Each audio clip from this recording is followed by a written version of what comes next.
লগ্নজিতা মৌরি মরিয়ম। প্রথম প্রকাশ ফেব্রুয়ারি 2024। এই পৃথিবীতে সমস্যার কোনো শেষ নেই। এক একজনের সমস্যা এক এক রকম। লগ্নর বাবা রিটায়ার করার পর থেকে তার সমস্যা ছিল তার কোনো কাজ নেই। এরপর সে নানান শৌখিন কাজ করে নিজেকে ব্যস্ত রাখতে শুরু করল। কিন্তু হার্ট অ্যাটাকের পর থেকে তার সমস্যা পরিবর্তিত হল মৃত্যুচিন্তা। এখন তার সারাক্ষণ মনে হতে থাকে যে কোনো মুহূর্তে তার মৃত্যু হবে। মৃত্যুর আগে তিনি তার জীবনের একমাত্র অপূর্ণ কাজটি সম্পূর্ণ করতে চান, অর্থাৎ লগ্নর বিয়ে দিয়ে যেতে চান।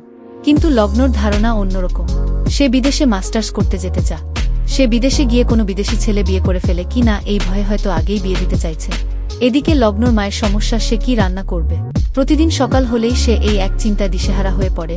বাড়ির সকলকে একে একে জিজ্ঞেস করতে থাকে কে কি খেতে চায়। লগ্নর বড় বোন লাবণ্যর সমস্যা হচ্ছে তার বাচ্চা কিছু খেতে চায় না। বাচ্চাকে খাওয়াতে গিয়ে তার যে পরিমাণ স্ট্রাগল করতে হয়, সারা জীবনেও সেই পরিমাণ স্ট্রাগল করেনি সে। অন্যদিকে লগ্নর বেশিরভাগ বন্ধুবান্ধবের সমস্যা বেকারত্ব। ব্যাচেলর শেষ করে হন্যে হয়ে চাকরি খুঁজছে সবাই। কারো কারো সংসারের হাল ধরতে হবে। সবার সমস্যা সবার থেকে ভিন্ন। একজনের সমস্যা আরেকজনের কাছে হয়তো অর্থহীন, অথচ যার সমস্যা তার কাছে সেটিই অসহনীয়। লগ্নর সমস্যাটাও অনেকের কাছে অর্থহীন। তখন সদ্য বিশ্ববিদ্যালয়ে ভর্তি হয়েছে সে। দিনাজপুরের এক মফস্বল শহরে বেড়ে ওঠা মেয়েটি জীবনে প্রথম বাড়ির বাইরে গিয়ে বিশ্ববিদ্যালয়ের হলে থাকতে শুরু করল। রাজশাহী বিশ্ববিদ্যালয়ে পড়ত সে। সেখানেই পরিচয় হিমেলের সাথে। পর্যায়ক্রমে গভীর প্রণয়। সারাক্ষণ দুজনকে একসাথে দেখা যেত। ক্যাম্পাসের সকলেই তাদের প্রেমের কথা জানত। বছরখানেক বাদেই হিমেল পাশ করে বেরিয়ে গেল বিশ্ববিদ্যালয় থেকে। তারপর থেকেই দূরে সরে যেতে লাগল। সম্পর্কের অবনতি হতে লাগল। লগ্ন অনেক চেষ্টা করেছে, কোনো কিছুতেই হিমেলকে আগলে রাখতে পারেনি। কিছুদিনের মধ্যে চোখের সামনে দিয়ে বিয়েও করে নিল। কিছুই করতে পারেনি। আসলে যে যাওয়ার সে তো চলেই যা। বিচ্ছেদের 3 বছর পেরিয়ে গেছে। শোকও পুরনো হয়ে গেছে। হিমেলের প্রতি কোনো অনুভূতি লগ্নর এখন আর নেই। কিন্তু সমস্যাটা হচ্ছে লগ্ন নতুন কাউকে গ্রহণ করতে পারছে না। বাবা নিত্যন্তন বিয়ের প্রস্তাব আনছেন, কাউকে নিজের স্বামী হিসেবে মেনে নেওয়ার কথা ভাবতেও পারছে না। এই মুহূর্তে সে একদমই বিয়ে করতে চায় না। সম্প্রতি তার ব্যাচেলর শেষ হয়েছে। এখন বিদেশে মাস্টার্স করতে যেতে চায়। এদিকে বাবাকেও কষ্ট দিতে চায় না, তাই বিয়েতেও মানা করতে পারেনি। উল্টো নিজেকেই বোঝানোর চেষ্টা করছে একদিন তো বিয়ে করতেই হবে। বাবা থাকতেই না হয় করুক, তাতে বাবা অন্তত শান্তি পাবে। তবে লগ্নর একটাই শর্ত, তাকে মাস্টার্স এবং পরবর্তী সময়ে চাকরি করতে দিতে হবে। বাবা নিশ্চয়তা দিয়েছেন এমনটাই হবে। এদিকে তার সমস্যাটা মা বোন থেকে শুরু করে বন্ধুবান্ধব কেউই বুঝতে পারছে না। সবাই বলছে বিয়ের পর সব ঠিক হয়ে যাবে, কিন্তু কিভাবে ঠিক হবে, বিয়েই কিভাবে সর্বরোগের মহৌষধ তা বোঝে না লগ্ন। ঘটক ফয়েজ উদ্দিন একের পর এক বিয়ের প্রস্তাব আনছিলেন। লগ্নর বাবা আতিকুর রহমান সেখান থেকে বাছাই করে মেয়েকে ছবি দেখাতেন। কিন্তু এই প্রথম একজনকে আতিকুর রহমানের অসম্ভব মনে ধরেছে। এটি পছন্দ হয়েছে যে তিনি নিজে ছেলেটির সাথে দেখা করেছেন। দেখা করে ভালো লাগা আরও বেড়ে গেছে। এই ছেলেটির কথা তিনি বিশেষভাবে বললেন।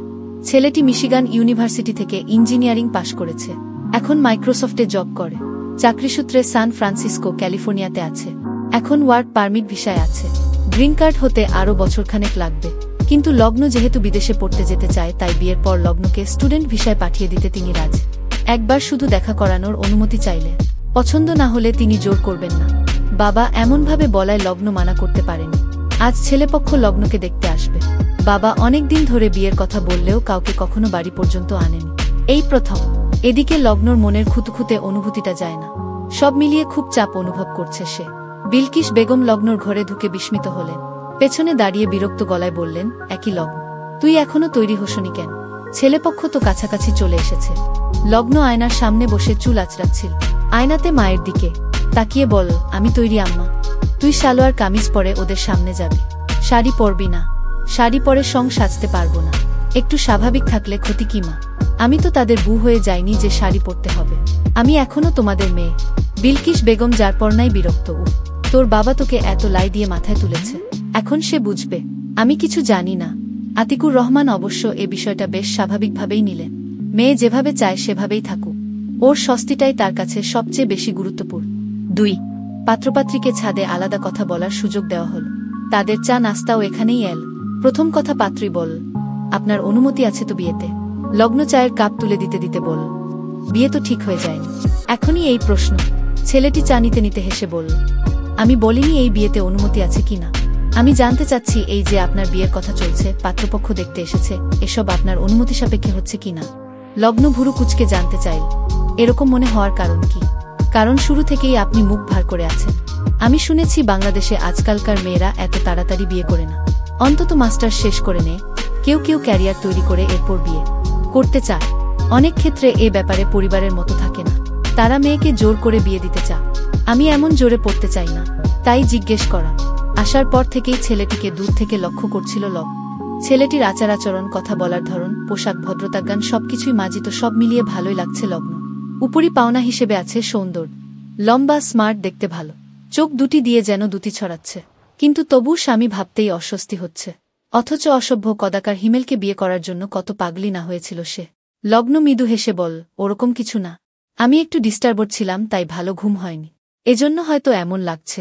আমিও মাস্টার্সের পরেই বিয়ে করতে চাচ্ছিলাম, কিন্তু মাস্টার্স করতে বাইরে যেতে চায়। বাইরে গিয়ে বিদেশি কোনো ছেলেকে বিয়ে করে ফেলি কি না সেই ভয়ে সম্ভবত বাবা আমাকে এখনই বিয়ে দিতে চাইছেন। একটা শুনে ছেলেটি হেসে ফেল। লগ্ন চায়ে চুমুক দিয়ে জিজ্ঞেস করল, আপনার নাম কি? ইফতেখার মাহমুদ। এত বড় নাম, ডাকনাম কি?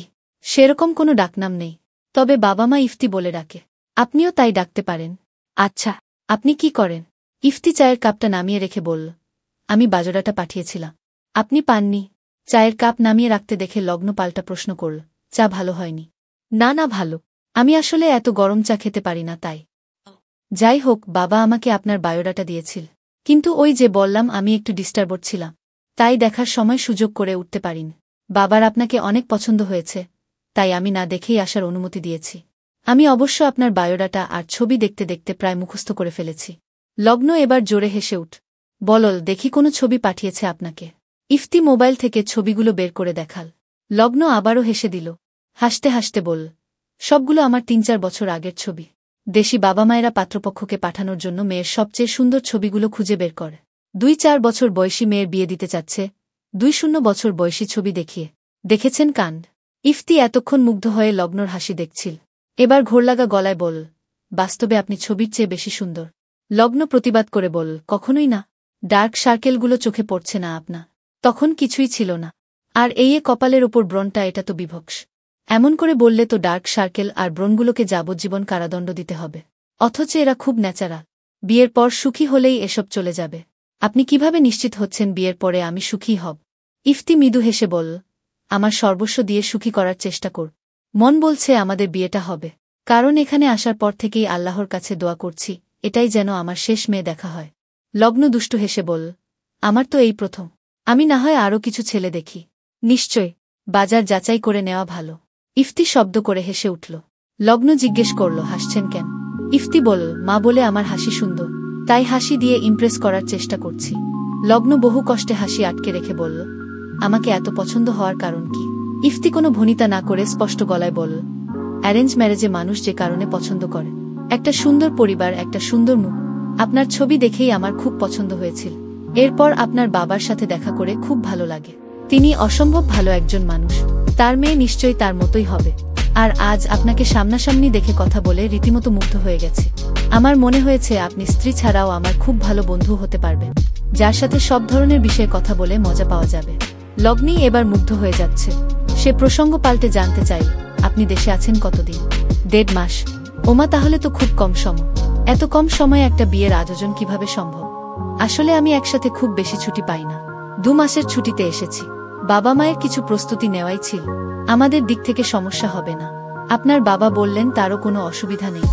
লগ্ন চিন্তিত মুখে বলল, সেসব নয়, দুজনের চেনা জানার জন্য তো কিছু সময় প্রয়োজন। নিশ্চয়, তবে সেটা বোধহয় অল্প দিনে সম্ভব, আবার অনেক দিনেও সম্ভব নয়। আপনি ভেবে দেখুন কি করবেন। ৩.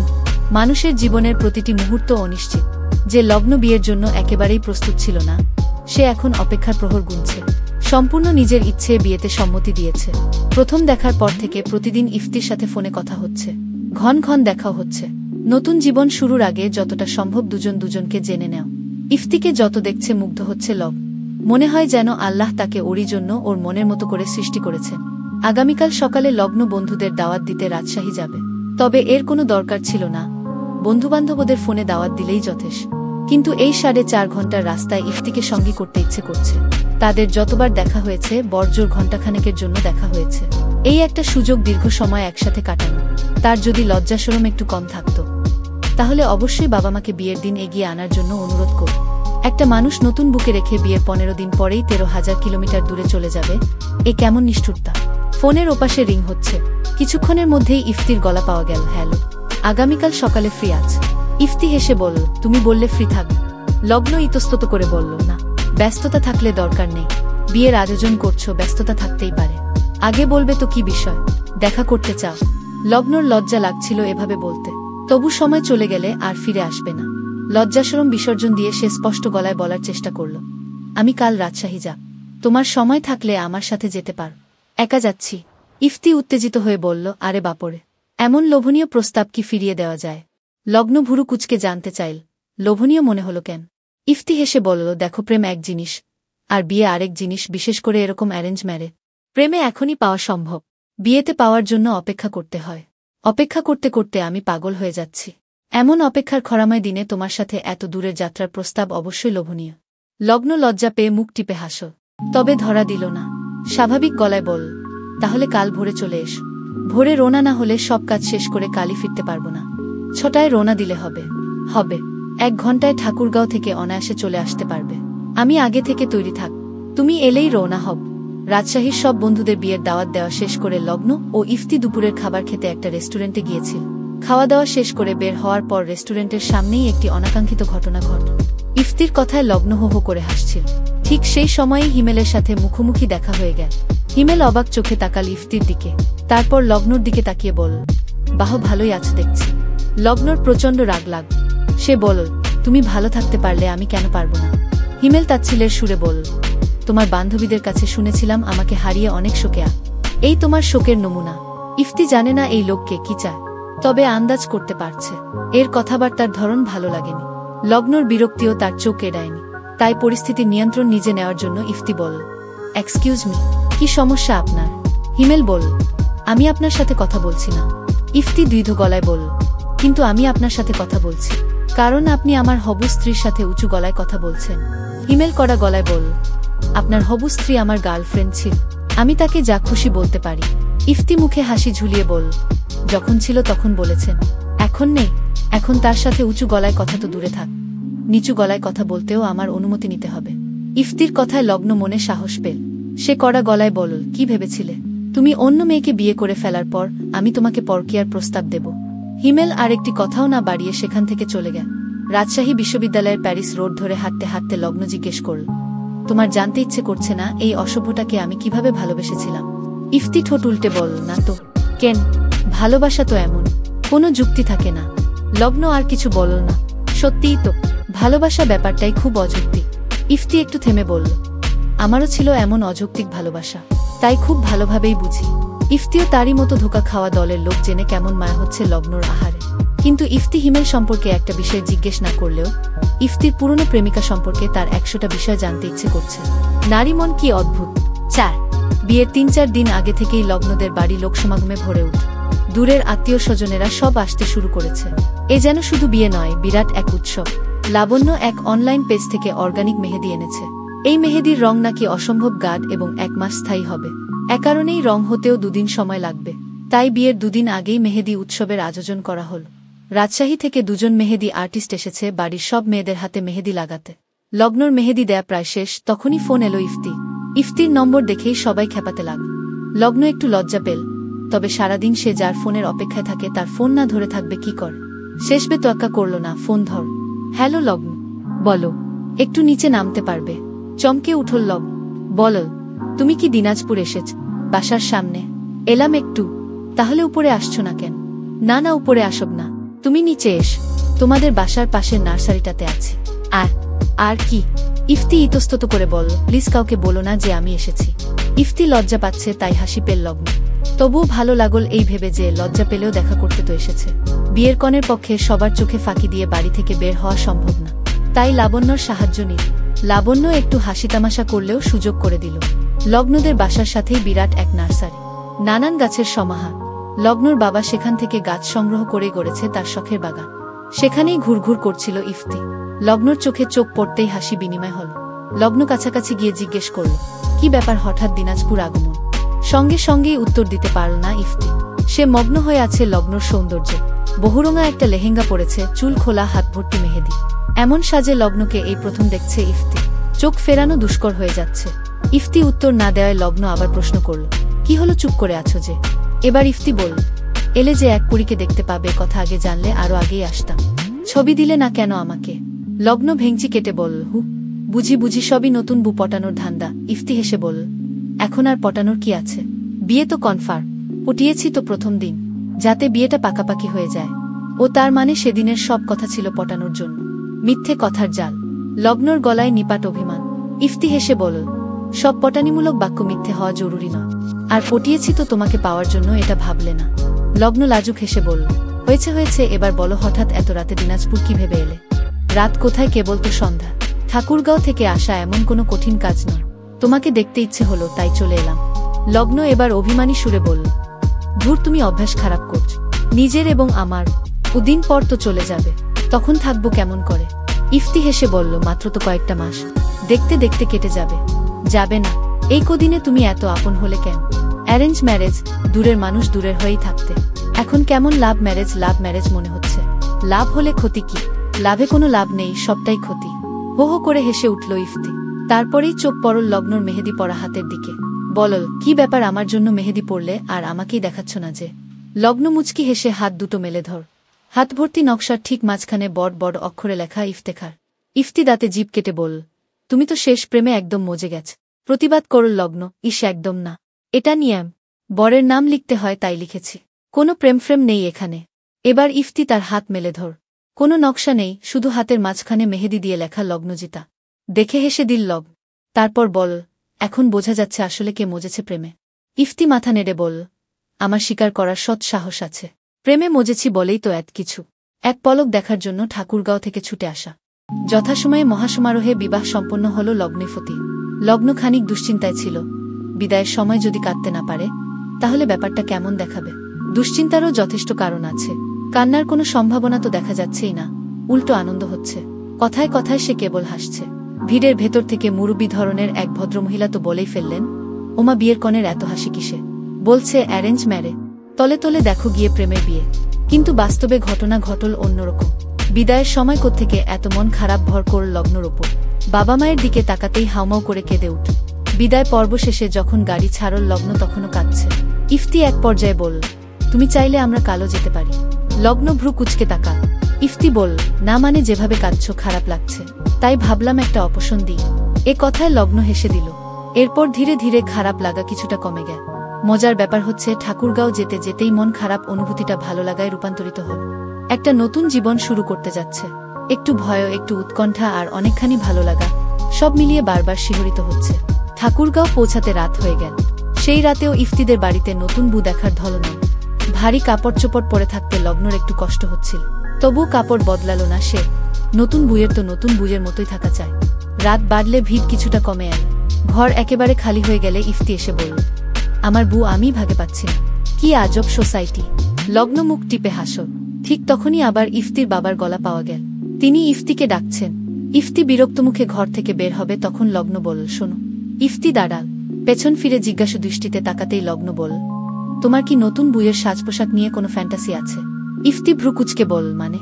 না মানে, থাকলে অপেক্ষা কর, না থাকলে গোসল করে বাসার জামা পরব। এবার লগ্নর কথার অর্থ বুঝতে পারল ইফতি। অবাক হয়ে কাছে এসে বসল। তারপর বলল, তুমি ভাই দুষ্টু আর দেখলে বোঝা যায় না। লগ্ন চোখ নামিয়ে হাসল। তারপর বলল, যাও তো, বাবা ডাকছেন। হুম, আচ্ছা, আমার ওরকম কোনো ফ্যান্টাসি নেই। তোমার স্বাচ্ছন্দ্যের সবচেয়ে বড় কথা, নিশ্চিন্তে গোসলে যেতে পারো। ইফতি দরজার কাছে গিয়ে আবার দাঁড়িয়ে পড়ল। ঘরে একটা টিকর্নার আছে তার। সেখানকার ইলেকট্রিক কেটলিটা দেখিয়ে বলল, কেটলিতে পানি গরম করে নিজ। এই শীতের রাতে ঠান্ডা পানিতে গোসল করলে নির্ঘাত ঠান্ডা লাগবে। লগ্ন অনেক সময় নিয়ে কুসুম গরম পানিতে আরাম করে গোসল করল। সারাদিনের ক্লান্তি ধুয়ে মুছে গেল। গোসল করে বেরিয়ে দেখে ইফতি এর মধ্যেই জামাকাপড় পাল্টে ফেলেছে। ঘরে পরার সাধারণ ট্রাউজার আর টি শার্টে তাকে আরো বেশি সুন্দর আর নিজের মানুষ বলে মনে হচ্ছে। সোফায় আতশোয়া দেখে লগ্ন জিজ্ঞেস করল, ক্লান্ত লাগছে? তেমন না, তোমার জন্য অপেক্ষা করছিলাম। ইফতি উঠে বসল। লগ্ন চুল শুকাতে শুকাতে বল, আমার কেবল আফসোস হচ্ছে। কেন? এই কদিন পরই তুমি চলে যাচ্ছ। ইফতি হেসে বল, এসব ভাবলে খারাপ লাগবে, তাই এসব ভেবে বর্তমানটা নষ্ট করো না। যে কদিন আছি একদম মন খারাপ করা যাবে না। লগ্ন একটা দীর্ঘশ্বাস ফেল। চুল শুকানো হয়ে গেলে চুলগুলো আছড়ে নিচ্ছিল। তখনই ঘরের দরজায় টোকা দিলেন শাশুড়ি। ইফতি দরজা খুলতেই তিনি বললেন, লগ্নর হলো। ইফতি কিছু বলার আগেই লগ্ন বলল, জি মা, হয়ে গেছে। শাশুড়ি বললেন, খেতে এসো মা, রাত 12টা বেজে গেছে।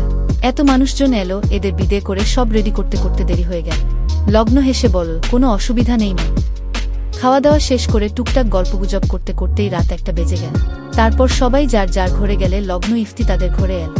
লগ্ন এ বাড়িতে এসেই বিছানাটা ফুল দিয়ে সাজানো দেখেছে, কিন্তু তখন স্বাভাবিক লাগলেও এখন লজ্জা লাগছে। কি করবে বুঝতে পারছিল না সে। ইফতি সব সহজ করে দিল, বলল বিছানাটার করেছে কি। তারপর সে একটা শলার ঝাড়ু বের করে বিছানার ওপর থেকে ফুলের পাপড়িগুলো ঝেড়ে ফেল। বিছানা ঝেড়ে কাছে এসে লগ্নর হাত ধরে বলল, তোমাকে খুব ক্লান্ত দেখাচ্ছে। একটা বিয়েতে মেয়েদের কত ধকল যায় এটুকু বুঝি, সেই হিসেবে ছেলেদের তো কোনো কষ্টই নেই। ঘুম পেলে ঘুমিয়ে পড়ো। বাসররাত নিয়েও আমার তেমন কোনো ফ্যান্টাসি নেই। ভালোবাসতে জানলে সব রাতই বাসররাত। ভূত আমারই অত তাড়া নেই। এ কথা শুনে এই মুহূর্তে লগ্নর খুব ইচ্ছে করছে ইফতিকে জড়িয়ে ধরতে। স্ত্রীরা আগে জড়িয়ে ধরলে কি স্বামীরা কিছু মনে করে? এসব মনে করাকরির যুগ কি আছে নাকি এসব বিষয়ে এখনো পুরুষেরাই এগিয়ে থাকতে পছন্দ করে? লগ্নকে চুপ করে থাকতে দেখে ইফতি জিজ্ঞেস করল, কি ভাবছ এত বলো তো? লগ্ন হেসে বলল, কিছু না। তারপর বিছানায় গেল। তার সত্যি খুব ঘুম পাচ্ছে। ইফতিও শুয়ে পড়। একসময় লগ্ন পাশ থেকে বলল, জানো ইফতি, তোমাকে না আমার খুব আপন আপন লাগে। ঘুমে গলা জড়িয়ে যাচ্ছে লগ্ন। ইফতির মায়া হল। সে জিজ্ঞেস করল, কতটা আপন লাগে? লগ্ন ইফতির বুকে মাথা রেখে তাকে জড়িয়ে ধরে বলল, এতটা। ইফতিও লগ্নকে জড়িয়ে ধর। ওই অবস্থাতেই ঘুমিয়ে পড়ল মেয়েটা। ইফতি তাকে বালিশে শুয়ে দিয়ে নিজেও শুয়ে পড়ল। তবে সহজে ঘুম এলো না তা। লগ্নর যখন ঘুম ভাঙল তখন ঘড়িতে বেলা 12টা। নতুন বউ এত বেলা পর্যন্ত ঘুমিয়েছে, লোকে কি ভাববে? লজ্জায় মাথা কাটা যাবে আজ তা। তড়িঘড়ি করে উঠে বেরিয়ে দেখে বাড়িতে কেউ নেই। সব ঘর ফাঁকা, বিয়েবাড়ি ভর্তি, এত মানুষজন ছিল, অথচ এখন পুরো বাড়ি ফাঁকা। অদ্ভুত লাগল তা। তার সঙ্গে দাদি আর দুজন চাচাতো ভাই এসেছে। তাদের যে ঘরে ঘুমোতে দেওয়া হয়েছে সেখানে গিয়ে দেখে তারা সবাই এখনো ঘুমাচ্ছে। এবার ঘরে গিয়ে ফোন খুঁজে ইফতিকে ফোন করতে গিয়ে দেখে লাবণ্য ও বাবা অনেকবার ফোন করেছে। কি আশ্চর্য, কি ঘুমিয়েছে যে এতগুলো কল সে টের পেল না। ভাবল বাবাকে না হয় একটু পর কল ব্যাক করবে, তার আগে ইফতিকে কল করা দরকার। কল করে দেখে ইফতির ফোন বন্ধ। হলোটা কি? মাথা কাজ করছে না। তখনই চোখ পড়ল তার ফোনের নিচে একটা কাগজ চাপা দেওয়া ছিল। সেখানে গোটা গোটা অক্ষরে লেখা, সর ইফতেখার। সকালবেলা নাস্তা শেষে চা খেতে খেতে আতিকুর রহমান স্ত্রীর সাথে লগ্নর বুভাতে যাওয়ার প্রসঙ্গে কথা বলছিলেন। আগামীকালই বুভাতো, হাতে সময় বেশি নেই। এমন সময় লাবণ্য এলো ছুটতে ছুটতে। আতিকুর রহমান তাকে হন্তদন্ত হয়ে আসতে দেখে জিজ্ঞেস করলেন, কি হলো তোর? লাবণ্য কাদো কাদো গলায় বলল, বাবা, লগ্ন ফোন ধরছে না। বিলকিস বেগম বললেন, তাতে হয়েছে কি? কাল যে ধকল গেল, হয়তো এখনো ঘুম থেকে ওঠেনি। উঠলে কল ব্যাক করবে। না মা, অনেকবার কল করেছি, ধরছে না। তারপর একটু চিন্তা হচ্ছিল বলেই ইফতিকে ফোন করে। ওর ফোন বন্ধ। এরপর দাদিকে ফোন দিই, সেও ধরে না। এবার সকলেই চিন্তায় পড়ে গেল। আতিকুর রহমান প্রথমে লগ্নকে ফোন কর, সেও ফোন না ধরায় মা ভাইপো সবাইকেই কল কর, কেউই ফোন ধরল না। এরপর ফোন করল ইফতি ও তার পরিবারের লোকদের, তাদের সবার ফোন বন্ধ। তৎক্ষণাৎ আতিকুর রহমান ভাইদের সঙ্গে নিয়ে ঠাকুরগাঁও রওনা হলেন। লাবণ্য ও তার স্বামীও সঙ্গে চল। ঘটককে ফোন করে ডেকে পথে তাকেও গাড়িতে তুলে নিল। লগ্নর যা ধারণা হচ্ছে তা সে বিশ্বাস করতে চাইছে না। মনে অনেক জোর নিয়ে সে বাবাকে ফোন কর। ঠিক তখনই কলিং বেল বেজে উঠল। ফোন হাতেই সে দরজা খুলতে গেল। দরজা খুলে দেখে বাবা এসেছেন। আতিকুর রহমান ধরা গলায় বললেন, মা তুই ঠিক আছিস? লগ্ন বলল, হ্যাঁ আমি ঠিক আছি, কিন্তু এ বাড়িতে কিছু একটা ঠিক নেই বাবা। সারা বাড়িতে কাউকে খুঁজে না পেয়ে নিকটস্থ থানায় খবর দিল আতিকুর রহমান। লাবণ্য দাদি ও চাচাতো ভাইদের ডেকে তুল। তারা এখনো ঘুমে কাতর। পুলিশ এসে সারা বাড়ি তল্লাশি করে উদ্ধার করল ইফতি ও তার পরিবার লগ্নর সোনার গয়না চুরি করে পালিয়েছে। 3 ভরি গয়না দিয়েছিল লগ্নর বাবা। তারা যা দিয়েছিল শেষবো নিয়ে গেছে। এমনকি গত রাতে পরিশোধ করা দেনমোহরের 5 লাখ টাকাও নিয়ে গেছে। এই বাড়িও তাদের নয়, তারা ভাড়া নিয়েছিল। বাড়ির মালিক বিদেশে থাকে, তাকে পাওয়া গেল না।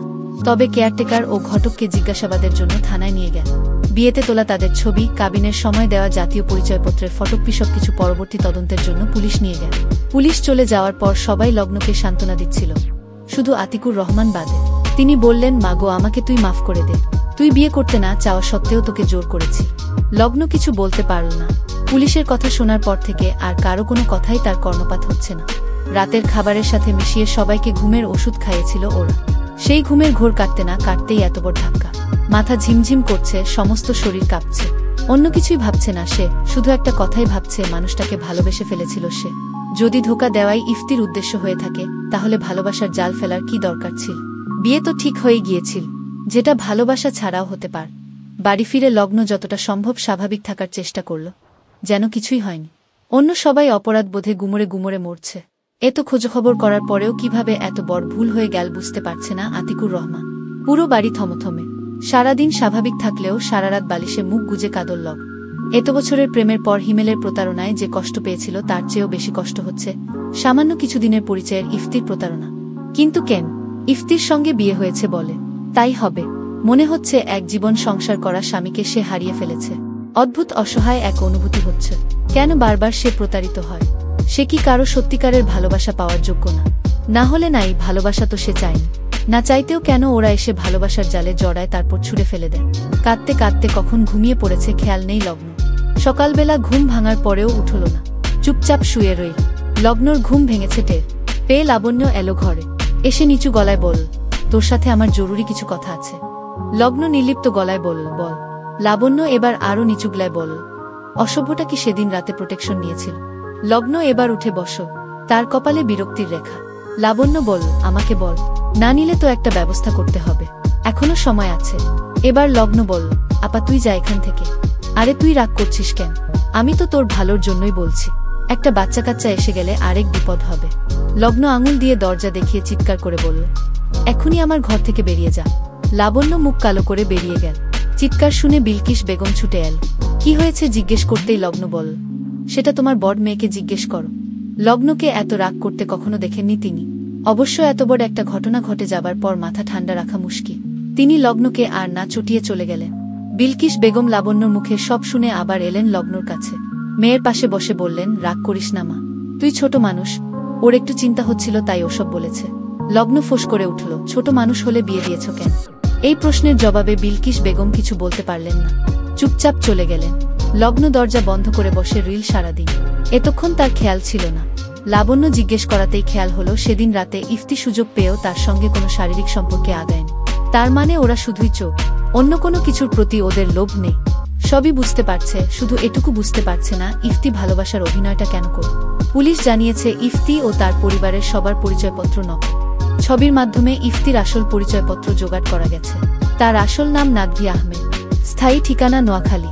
সেখানে খোঁজ নিয়ে জানা যায় তার পরিবারের কেউ বেঁচে নেই। নাদভি কোথায় আছে কেউ জানে না, তাকে ট্রেস করা সম্ভব হয়নি। সম্ভবত দেশ ছেড়েছে সে। পুলিশের যে তথ্যে লগ্নসহ পুরো পরিবার অবাক হয়েছে তা হল, প্রতারকচক্র যে বাড়ি ভাড়া করে নিজের বাড়ি বলে জানিয়েছিল সেই বাড়ির ছেলের নাম ইফতেখার মাহমুদ। তার পুরো প্রোফাইল ব্যবহার করেই জাল পাতা হয়েছিল। তারা দেশের বাইরে থাকায় এ বিষয়ে কিছুই জানতে পারেনি। এই কারণে আতিকুর রহমান বিয়ের আগে খোঁজখবর করে সব ভালো তথ্যই পেয়েছিলেন। লগ্নর ঘুমের রুটিন এলোমেলো হয়ে গেছে। রাতে একদমই ঘুম হয় না, দিনে কখনো হয় কখনো হয় না। চোখের নিচে কালি তো তার আগেই ছিল, সেটা এখন বেড়েছে। মুখে প্রচুর পরিমাণে ব্রণ উঠতে শুরু করেছে। সারারাত না ঘুমিয়ে প্রচণ্ড ক্লান্ত লাগছিল। ক্লান্তি কাটাতেই চা বানিয়ে নিজের বারান্দায় বসে চা খাচ্ছিল। এমন সময় বিলকিস বেগম এসে বললেন, খালি পেটে চা খাচ্ছিস, নাস্তা তৈরি হয়ে গেছে, কিছু একটা খেয়ে নে। লগ্ন বল, মাত্র উঠেছি, ক্ষুধা নেই, কিন্তু চা জরুরি, নাস্তা একটু পরে করছি। বিলকিস বেগম আর কিছু বললেন না, চলে গেলেন স্বামীকে নাস্তা দিতে। ছুটা বুজা ঘর মুছছিলেন। সে হঠাৎ বলে বসল, ভোগ কেমন করি লাগিবি বু, যা হইল তোমা ঘরের সাথত। পুরুষ মানুষ আসেই জীবনটা তছঞ্চ করিবার তনে। আহারে কি সুন্দর মেয়ে, কায় বুঝা পাইছিল এমন হবি। লগ্ন চিৎকার করে মাকে ডাক। বিলকিস বেগম এসে বললেন, কি হলো? আজ থেকে আমার ঘরে বাইরের কেউ যেন না আসে। আমার ঘর আমি নিজেই পরিষ্কার করতে পারব। বিলকিস বেগম অবাক হয়ে বুজার দিকে তাকান। বুজার ঘর মোছা পায় শেষ। সে ঝড়ের বেগে বাকিটা মুছে বের হয়ে গেল। বিলকিস বেগম বললেন, কি করেছে? আমার স্বামী আমার গয়নাগাটি নিয়ে পালিয়েছে। এই ঘটনাটা ছাড়া জন্মের পর তো আমার জীবনে আর কিছু ঘটেইনি মা। সেটা নিয়েই হাহুতাশ করছিল। বিলকিস বেগম করুণ মুখে চেয়ে রইলেন। লগ্ন আবার তার চায়ে মনোযোগ দিল। লগ্নর সাথে যা ঘটেছে তারপর তার জন্য সামলে ওঠা খুবই কঠিন, তবে সে চেষ্টা করে যাচ্ছিল। কিন্তু মূল সমস্যাটা শুরু হলো বন্ধ ঘর থেকে বের হওয়া শুরু করতেই। যার সাথেই দেখা হয় সেই তার দুঃখে আহাউহু করে। যতই সে বিষয়টি এড়িয়ে যেতে চায়, ততই তার আশেপাশের মানুষ বিষয়টিকে উন্মোচিত করতে পছন্দ করে।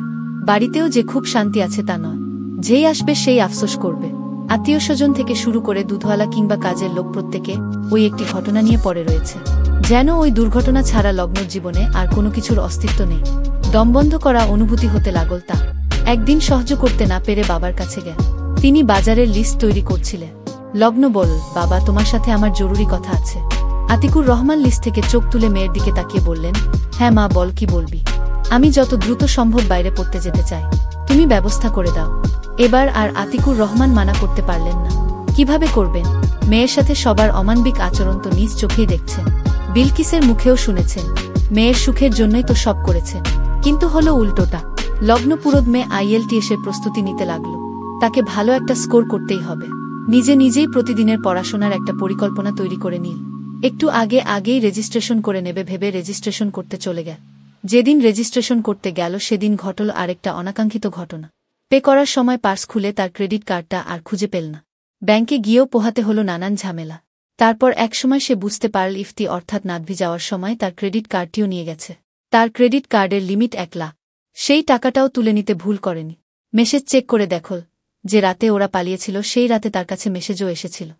যথাসময়ে মহাসমারোহে বিবাহ সম্পন্ন হল লগ্নফতি। লগ্ন খানিক দুশ্চিন্তায় ছিল। বিদায়ের সময় যদি কাঁদতে না পারে তাহলে ব্যাপারটা কেমন দেখাবে। দুশ্চিন্তারও যথেষ্ট কারণ আছে। কান্নার কোনো সম্ভাবনা তো দেখা যাচ্ছেই না, উল্টো আনন্দ হচ্ছে। কথায় কথায় সে কেবল হাসছে। ভিড়ের ভেতর থেকে মুরব্বী ধরনের এক ভদ্রমহিলা তো বলেই ফেললেন, ওমা বিয়ের কনের এত হাসি কিসে? বলছে অ্যারেঞ্জ ম্যারে, তলে তলে দেখো গিয়ে প্রেমের বিয়ে। কিন্তু বাস্তবে ঘটনা ঘটল অন্যরকম। বিদায়ের সময় কোত্থেকে এত মন খারাপ ভর করল লগ্নর ওপর।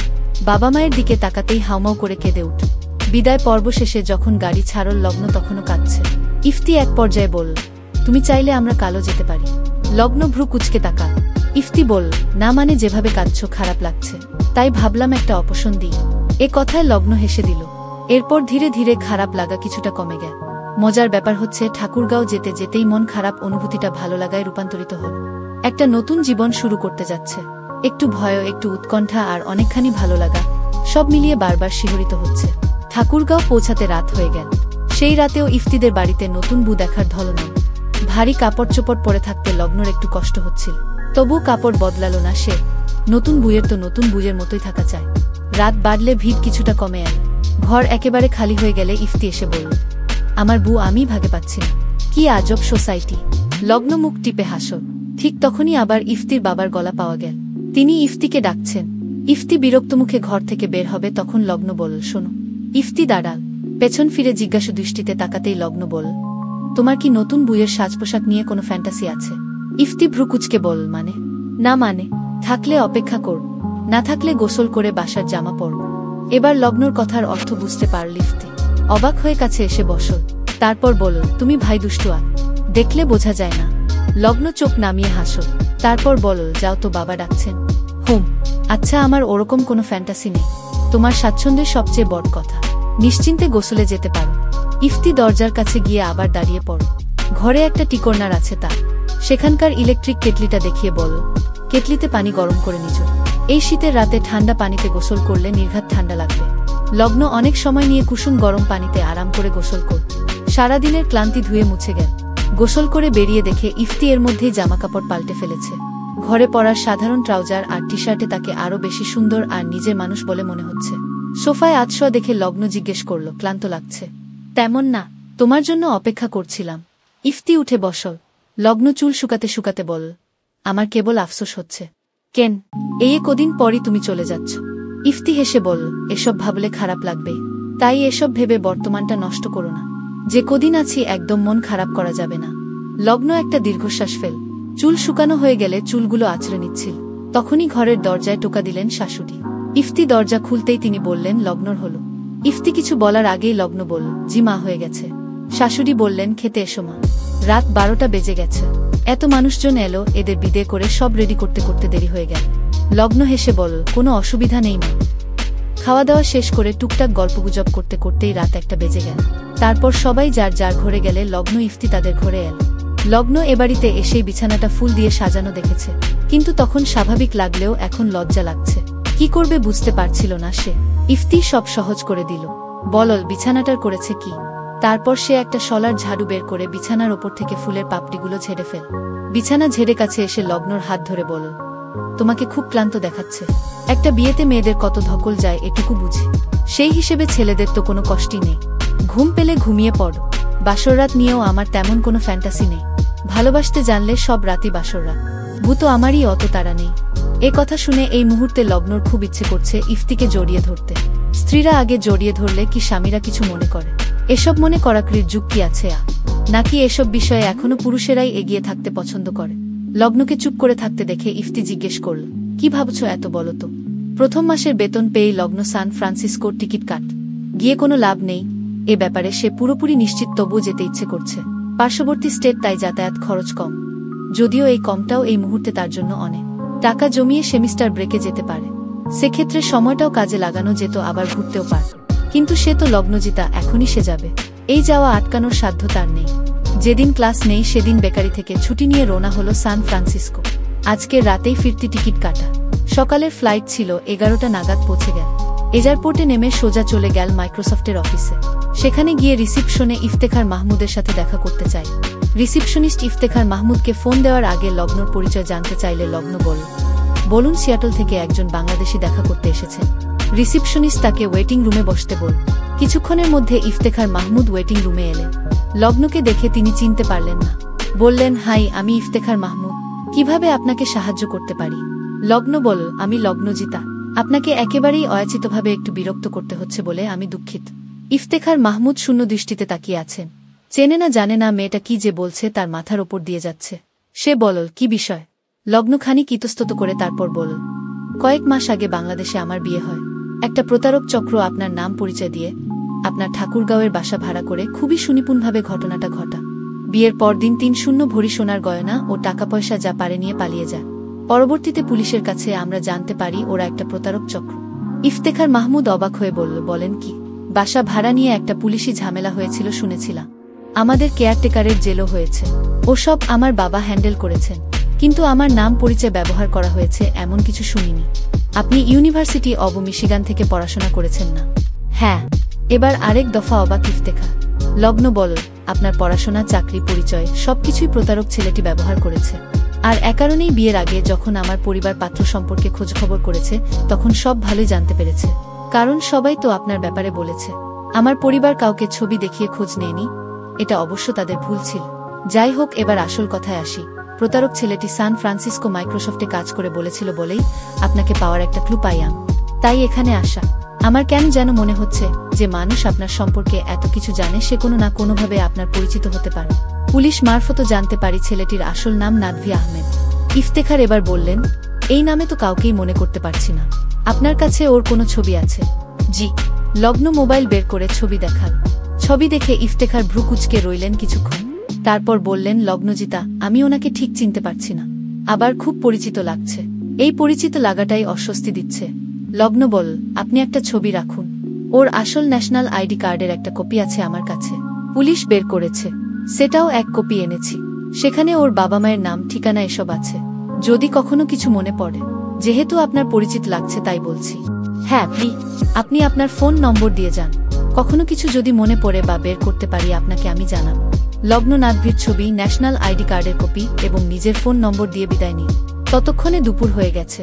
লাঞ্চ করে চলে গেল বেকার বিচে। এই বিচের কথা সে নকল ইফতেখার অর্থাৎ নাদভির মুখে অনেকবার শুনেছে। বিচে গিয়ে তার মনে হলো নাদভি কখনো একবার হলেও এই বিচে এসেছে। না হলে ওইভাবে বর্ণনা করা সম্ভব না। তার মানে কি সান ফ্রান্সিসকোর সাথে ওর কোনো যোগাযোগ আছে? নাদভির ছবি হাতে বসে আছে ইফতেখার মাহমুদ। চেনা মুখ, অথচ কিছুতেই মনে করতে পারছে না। আসলে কি সে ছেলেটিকে চেনে নাকি অয়থাই চেনা চেনা লাগছে? অনেক মানুষ তো আছে যাদের চেহারাটাই চেনা চেনা ধরনের। যদি না চিনে তাহলে তো হলোই, কিন্তু যদি চিনে থাকে তাহলে মনে পড়ছে না কেন? তার নাম পরিচয় দিয়ে এত বড় একটা ঘটনা ঘটিয়ে পালিয়ে গেল। নিঃসন্দেহে খুবই ধূর্ত লোক। এত ধূর্ত লোককে সে কিভাবে চেনে? আর এই লোকটাই বা তার সম্পর্কে এত কিছু কিভাবে জানে? লগ্ন এক সপ্তাহান্তে আবার গেল লেক ওয়াশিংটনে। ফেরার পথে সেই কফিশপে গেল। সেখানে সঙ্গীতার খোঁজ করতেই কিছুক্ষণের মধ্যে সে বেরিয়ে এল। হাই লগ্নজিতা। হাই সঙ্গীতা, কেমন আছ? খুব ভালো। তা তুমি কেমন আছ? আমিও ভালো আছি। তোমার শিফট শেষ হবার সময় হয়ে এসেছে না? হ্যাঁ, আর 10 মিনিট। 10 মিনিট পর আমার সাথে বসে এক কাপ কফি খাওয়ার সময় কি হবে তোমার? সঙ্গীতা হেসে বল, নিশ্চয়ই, কেন নয়। তুমি একটু বসো, আমি কাজ শেষ করি। 10 মিনিট নীল না সঙ্গীতা। কিছুক্ষণের মধ্যেই ইউনিফর্ম বদলে ফিরে এল।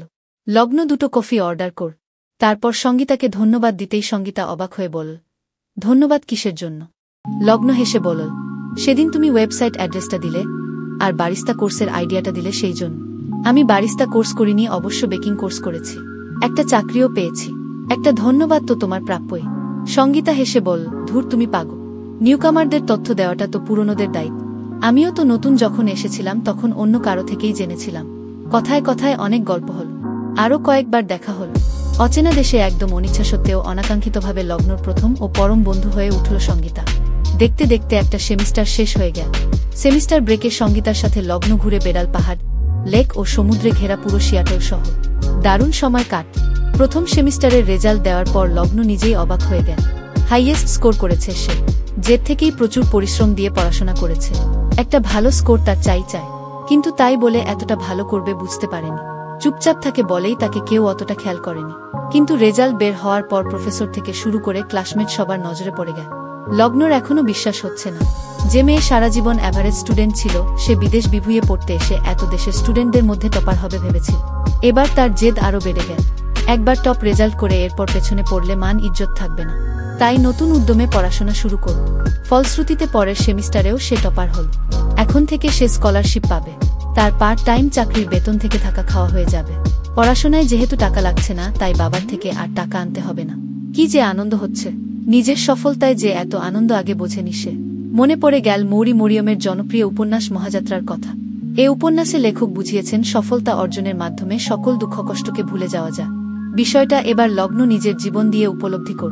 তারপর মনে হলো এখন আর তার এসব ছোটখাটো সফলতায় পোষাবে না। এবার তার বড় সফলতা অর্জনের ক্ষুধা তৈরি হল। সামনেই ক্রিসমাসের ছুটি। ইফতেখার মাহমুদের স্কুলের রিউনিয়নের আয়োজন চলছে। শুধু এই রিউনিয়নের জন্য দেশে গিয়ে ছুটিটা নষ্ট করতে ইচ্ছে করছে না। দেশে তার তেমন কেউই নেই। বাবা মা বড় ভাইয়ের সাথে নিউ ইয়র্কে থাকে। এই ছুটিতে সেখানে যাওয়া উচিত। এদিকে স্কুলের ফেসবুক গ্রুপটা রিউনিয়ন নিয়ে মেতে আছে। এ তো আয়োজন দেখে যেতেও ইচ্ছে করছে। এরই মাঝে এক বন্ধু তাদের ব্যাচের পুরনো এক ছবি দিয়েছে। ছবিটা দেখে এক প্রকার আটকে উঠল ইফতেখা। কারণ ওই ছবিতে একজনকে নাদভি আহমেদ নামক সেই প্রতারকের মতো লাগছে। সঙ্গে সঙ্গে লগ্নর দেওয়া বিয়ের ছবি ও ন্যাশনাল আইডি কার্ড বের করল। বিয়ের ছবির সাথে খুব একটা মিল না থাকলেও ন্যাশনাল আইডির ছবির সাথে অনেকটাই মিল পাওয়া গেল। তার মানে এই নাদভি তার স্কুলের ক্লাসমেট নাদভি। বয়সের সাথে চেহারার পরিবর্তনের কারণে সে চিনতে পারেনি। এজন্যই চেনা চেনা লাগছিল। ইফতেখার সঙ্গে সঙ্গে ফোন করল লগ্নকে। ইফতেখারের ফোন পেয়ে লগ্ন চমকে উঠ। কারণ প্রায় বছরখানেক পার হয়ে গেছে। সে ইফতেখারের কাছ থেকে কোনো খবর পাওয়ার আশা ছেড়েই দিয়েছিল।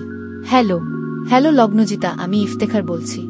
জি, নম্বরটা এখনো সেভ করাই আছে। কেমন আছেন? ইফতেখার উত্তেজনা ধরে রাখতে পারছিল না। তাই হয়তো কুশল বিনিময়ের সৌজন্যতায়ও সে গেল না। সরাসরি বলল, লগ্ন নাদভির খোঁজ পেয়েছি। এক সেকেন্ডের জন্য লগ্নর বুকের ভেতরটা কেঁপে উঠ। পরক্ষণেই ইফতেখার বলল, সরি খোঁজ পেয়েছি বললে ভুল হবে। বর্তমানে কোথায় আছে আমি জানি না, কিন্তু আমি ওকে চিনতে পেরেছি। নাদভি আপনার পরিচিত? হ্যাঁ, স্কুলের বন্ধু। অনেকদিন আগের ব্যাপার, তাই ভুলে গিয়েছিলাম।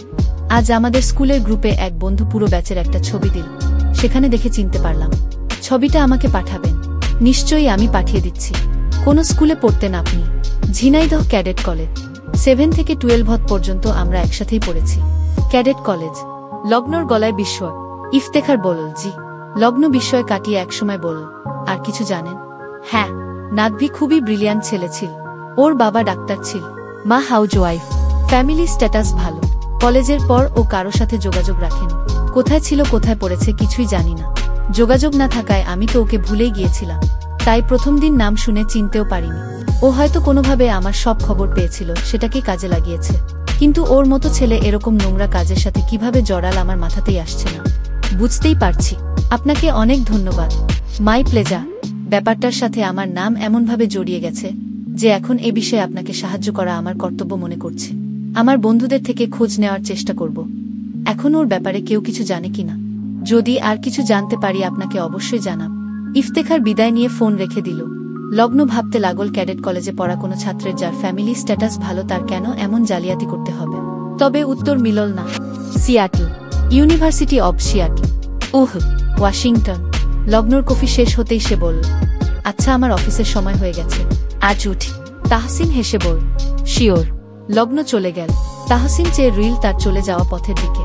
তাহসিন কিছু স্ন্যাক্স কিনতে বাংলাদেশি গ্রোসারি শপে এসেছে। এসে দেখে লগ্ন বাজার করছে। কার্টে চাল ডাল দেখে জিজ্ঞেস করল, খিচুড়ি হবে নাকি? লগ্ন বলল, আরে আপনি? হ্যাঁ, একটু খিচুড়ি করব ভাবছি। দাওয়াত দেবেন? নর্থ ডাকোটা থেকে আসার পর একবারও খিচুড়ি খাইনি। লগ্ন হেসে বলল, যদি না দিই? তাহসিন হেসে বলল, দিবেন দিবেন জানি। খিচুড়ির সাথে আর কি হবে? বিফ ভুনা। আহা, এক্ষুনি জিভে জল এসে যাচ্ছে। লগ্ন অন্যান্য প্রয়োজনীয় জিনিসপত্রগুলো নিচ্ছিল। হঠাৎ তাহসিন বলল, যদি কিছু মনে না করেন আমি একটা ইলিশ মাছ নিই। আমি তো ভাজতে পারি না, আপনাকেই ভাজতে হবে। দুজন মিলে খেলাম, খিচুড়ির সাথে জমবে খুব। আপনি শিওর আমি আপনাকে দাওয়াত করব? তাহসিন আবার হেসে বলল, আরে দাওয়াত তো করেই ফেলেছেন, বাঙালি বলে কথা, প্লিজ ইলিশটা নিতে মানা করবেন না। লগ্ন হেসে বলল, আচ্ছা নিন, একটু মোটা পিস করতে বলবেন, ওরা বেশি চিকন করে ফেলে, ভাজলে শক্ত হয়ে যায়। সমর্থন পেয়ে তাহসিন দৌড়ে গেল মাছ কিনতে। এখন ইলিশের মৌসুম। গতদিন এসেই বড় ইলিশ মাছ দেখেছিল, তখন থেকেই খাওয়ার জন্য অস্থির লাগছিল। লগ্ন খিচুড়ি মাংস রান্না করে ইলিশ ভাজার আগ মুহূর্তে তাহসিনকে ডাক। তাহসিন আসার পর বলল, দেখুন ইলিশ মাছ এতটা তো লাগবে না, আজকে আমাদের দুজনের জন্য 2 পিস করে রেখেছি, বাকিটা আপনি নিয়ে যাবেন। আরে না না, থাকুক, এটা এখানেই। লগ্ন করা চোখে তাকিয়ে বলল, আমার কথা শেষ করতে দিন। আচ্ছা বলুন, আমি এখন মাছ ভাজব। কিভাবে ভাজব আপনি দেখবেন, শিখবেন। মাছ ভাজা খুব সহজ, এরপর বাকিটা আপনি নিজে ভেজে খাবেন, যাতে ইচ্ছে হলে খেতে পারেন। তাহসিনের মাছ ভাজা শেখার বিন্দুমাত্র আগ্রহ নেই, কিন্তু না করতে পারল না। লগ্ন মশলা মেখে মাছ ভাজো, তাহসিন দাঁড়িয়ে দাঁড়িয়ে পুরোটা দেখো। ততক্ষণে দুজনের মাঝে টুকটাক অনেক গল্পই হল। অনেকদিন বাদে তাহসিন কবজি ডুবিয়ে বাঙালি খাবার খেল। যাওয়ার সময় লগ্ন বক্সে করে আরেক বেলা খাওয়ার মতো খাবার দিয়ে দিল। তাহসিন প্রথমে নিতে চাইল না, তখন লগ্ন বলল, নিন নিন, বেশি করেই করেছিলাম, আমার আরেকবার খাওয়ার মতো খাবার আছে, তাই আপনি এটা না নিলে নষ্ট হবে। এবার তাহসিন খাবারটা নিন, তারপর ধন্যবাদ দিয়ে বিদায় নিয়ে চলে গেল। লগ্ন টেক্সাসে এত সুন্দর করে সব গুছিয়ে নিয়েছিল, মাঝে জল ঢেলে দিল তার অফিস। ভালো পারফরমেন্সের কারণে তাকে প্রমোশন দেয়া হয়েছে, কিন্তু পোস্টিং হবে কানাডায়, মিসিসাগাতে। সিয়াটল এত প্রাকৃতিক সৌন্দর্যে ভরপুর, তবু সেখান থেকে আসার সময় মন খারাপ হয়নি। কিন্তু টেক্সাস ছাড়তে মন খারাপ হচ্ছে। তার পছন্দের বাসা, শখের ফার্নিচারগুলো কি করবে এখন? পরক্ষণেই আবার নিজেই নিজেকে জিজ্ঞেস করল, আসলে মন খারাপটা কেন হচ্ছে? গোছানো সবকিছু ছেড়ে চলে যেতে হবে বলে, নাকি আমেরিকা ছেড়ে চলে যেতে হবে বলে? আমেরিকা ছেড়ে চলে গেলে কি নাতভিকে পাওয়ার আশাও ছেড়ে যেতে হবে? এমন কেন মনে হচ্ছে তা? নাতভি তো সব ভুল তথ্যই দিয়েছিল। নাতভি যে আমেরিকায় আছে এমনটা না হওয়ার সম্ভাবনাই তো বেশি। হ্যাঁ, চাকরি ছেড়ে অন্য চাকরি নেওয়া যায়, কিন্তু আমেরিকার সবচেয়ে বড় 3টি কোম্পানির মধ্যে ওয়ালমার্ট একটি। ওয়ালমার্টে এত ভালো পজিশনের চাকরি ছেড়ে দেওয়ার কোনো মানেই হয় না। নিজের ক্যারিয়ার সবকিছুর আগে। এসব আলতুফালতু ছেলেকে খোঁজার আশায় তা নষ্ট হতে দেওয়া যায় না। তার ওপর খুঁজে পাওয়ার সম্ভাবনা এক। লগ্ন তার সব ফার্নিচার বিক্রি করে দিল।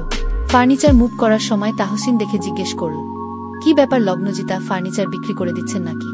হ্যাঁ, আসলে আমার কানাডায় পোস্টিং হয়েছে, কিছুদিনের মধ্যে মুভ করব, তাই সব বিক্রি করে দিচ্ছি। তাহসিন অবাক হয়ে বলল, মানে আপনি কানাডা চলে যাচ্ছেন? জি। তাহসিন আর কিছু বলল না। লগ্ন বাকি ফার্নিচারগুলো বের করায় ব্যস্ত হয়ে পড়ল। রাতে তাহসিন একটা পিৎজা নিয়ে হাজির হল। দরজা খুলে লগ্ন অবাক হল।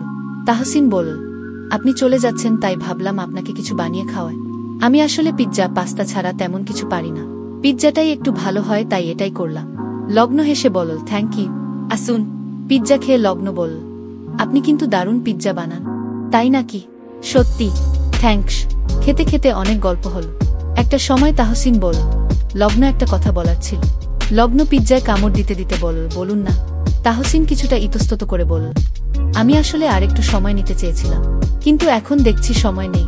লগ্ন এইমাত্র বুঝতে পারল তাহসিন কি বলতে চায়, কিন্তু এখন তো আর পেছনে ফেরার সুযোগ নেই।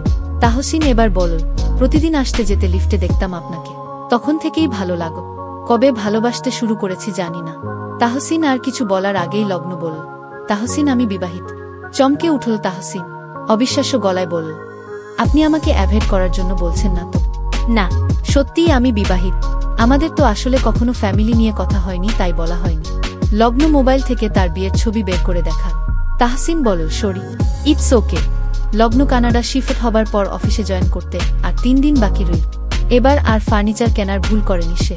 ফার্নিশড অ্যাপার্টমেন্ট ভাড়া নিয়েছে। সে যখন মিসিসাগা শহরে নামল তখন রাত, তাই শহরটাকে বিশেষ কিছুই মনে হয়নি। কিন্তু সকালবেলা প্রথমবার যখন বাসার বারান্দায় গিয়ে দাঁড়াল, তখন মিসিসাগা শহরের অনেকটাই তার চোখের সামনে। একদিকে উঁচু উঁচু দালান, আরেকদিকে আবাসিক এলাকা। এখানে দোতলার ওপরে কোনো বাসা নেই, আর সামনে নীল জলরাশির প্রশস্ত অন্টারিও লেক। এক পলকেই শহরটার প্রেমে পড়ে গেল। লগ্ন নাস্তা সেরে বাসা থেকে বেরিয়ে একটা কফি নিল। কফি হাতে হাঁটতে হাঁটতে সোজা চলে গেল লেকের দিকে। লেকটা তার বাসা থেকে 5 মিনিটের হাঁটা পথ।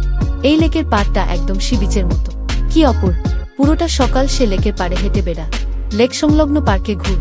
দুপুরবেলা প্রচণ্ড ক্ষুধা লাগায় বাইরেই খেয়ে নিল। এখন আর বাসায় ফিরে রান্না করার মতো সময় নেই। খেয়ে আবার ঘুরতে লাগ।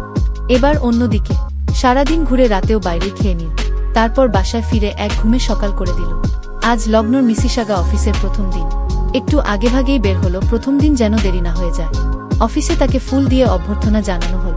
তারপর যখন তার টিমমেটদের সাথে পরিচয় করিয়ে দেয়া হলো, তখন লগ্ন অবাক হয়েছে রুইল নাদভির দিকে। অথচ সেই প্রতারক খুব স্বাভাবিক রুইল, যাকে এতদিন আমেরিকায় নানাভাবে খুঁজেছে, তাকে পেয়ে গেল কানাডায় তারই অফিসে তারই টিমমেট হিসেবে। দুনিয়াটা কি অদ্ভুত! নাদভি যেমন স্বাভাবিক, লগ্ন নিজেকে ততটাই স্বাভাবিক রাখার চেষ্টা করেছে সারাদিন। নাদভিকে পেলে সে কি বলবে, কি করবে সব ঠিক করে রেখেছিল। এখন ওকে এখানে দেখে সব গুলিয়ে গেছে। ভাবতে হবে, আরও অনেক ভাবতে হবে। অফিস শেষ করে লগ্ন যখন বের হলো, তখনই পেছন পেছন নাদভি বের হল। দূর থেকেই ডাক দিল, লগ্ন দাঁড়াল। নাদভি কাছাকাছি এসে বলল, আমরা কি কোথাও বসে কথা বলতে পারি? না। লগ্ন এ কথা বলে আবার হাঁটা শুরু কর। নাদভি পাশাপাশি হাঁটতে হাঁটতে বলল, প্লিজ প্লিজ, তোমার সঙ্গে আমার অনেক কথা আছে। লগ্ন ভ্রু কুচকে বলল, কথা থাকলে নিজেই যোগাযোগ করতে। আমার সাথে যোগাযোগ করার সব রাস্তা তোমার খোলাই ছিল, মানছি, কিন্তু তোমার সাথে যোগাযোগ করার মতো সাহস আমার ছিল না। এখন যখন স্বয়ং সৃষ্টিকর্তা যোগাযোগ করিয়ে দিয়েছেন, এই সুযোগটা হারাতে চাই না। নাদভি ও লগ্ন একটা কফি শপে বসল, মুখোমুখি দুজন। যে লগ্ন ভেবেছিল নাদভিকে পেলে লঙ্কাকাণ্ড বাঁধাবে, সে নাদভির দিকে তাকাতেও পারছে না। এখন শরীর ভেঙে কান্না পাচ্ছে, কিন্তু এখন তো কাঁদা যাবে না। যে কোনো কিছুর বিনিময়ে এখন তার কান্না আটকে রাখতে হবে। নাদভি বলল, লগ্ন, আমি তোমার সাথে এমনটা করতে চাইনি। লগ্ন বিদ্রুপের হাসি হেসে বলল, তাহলে কি আমি বাধ্য করেছি তোমাকে? নাদভি মাথা নিচু করে বলল, না, কেউই বাধ্য করেনি, কিন্তু ওই সময়টা। লগ্ন চুপ।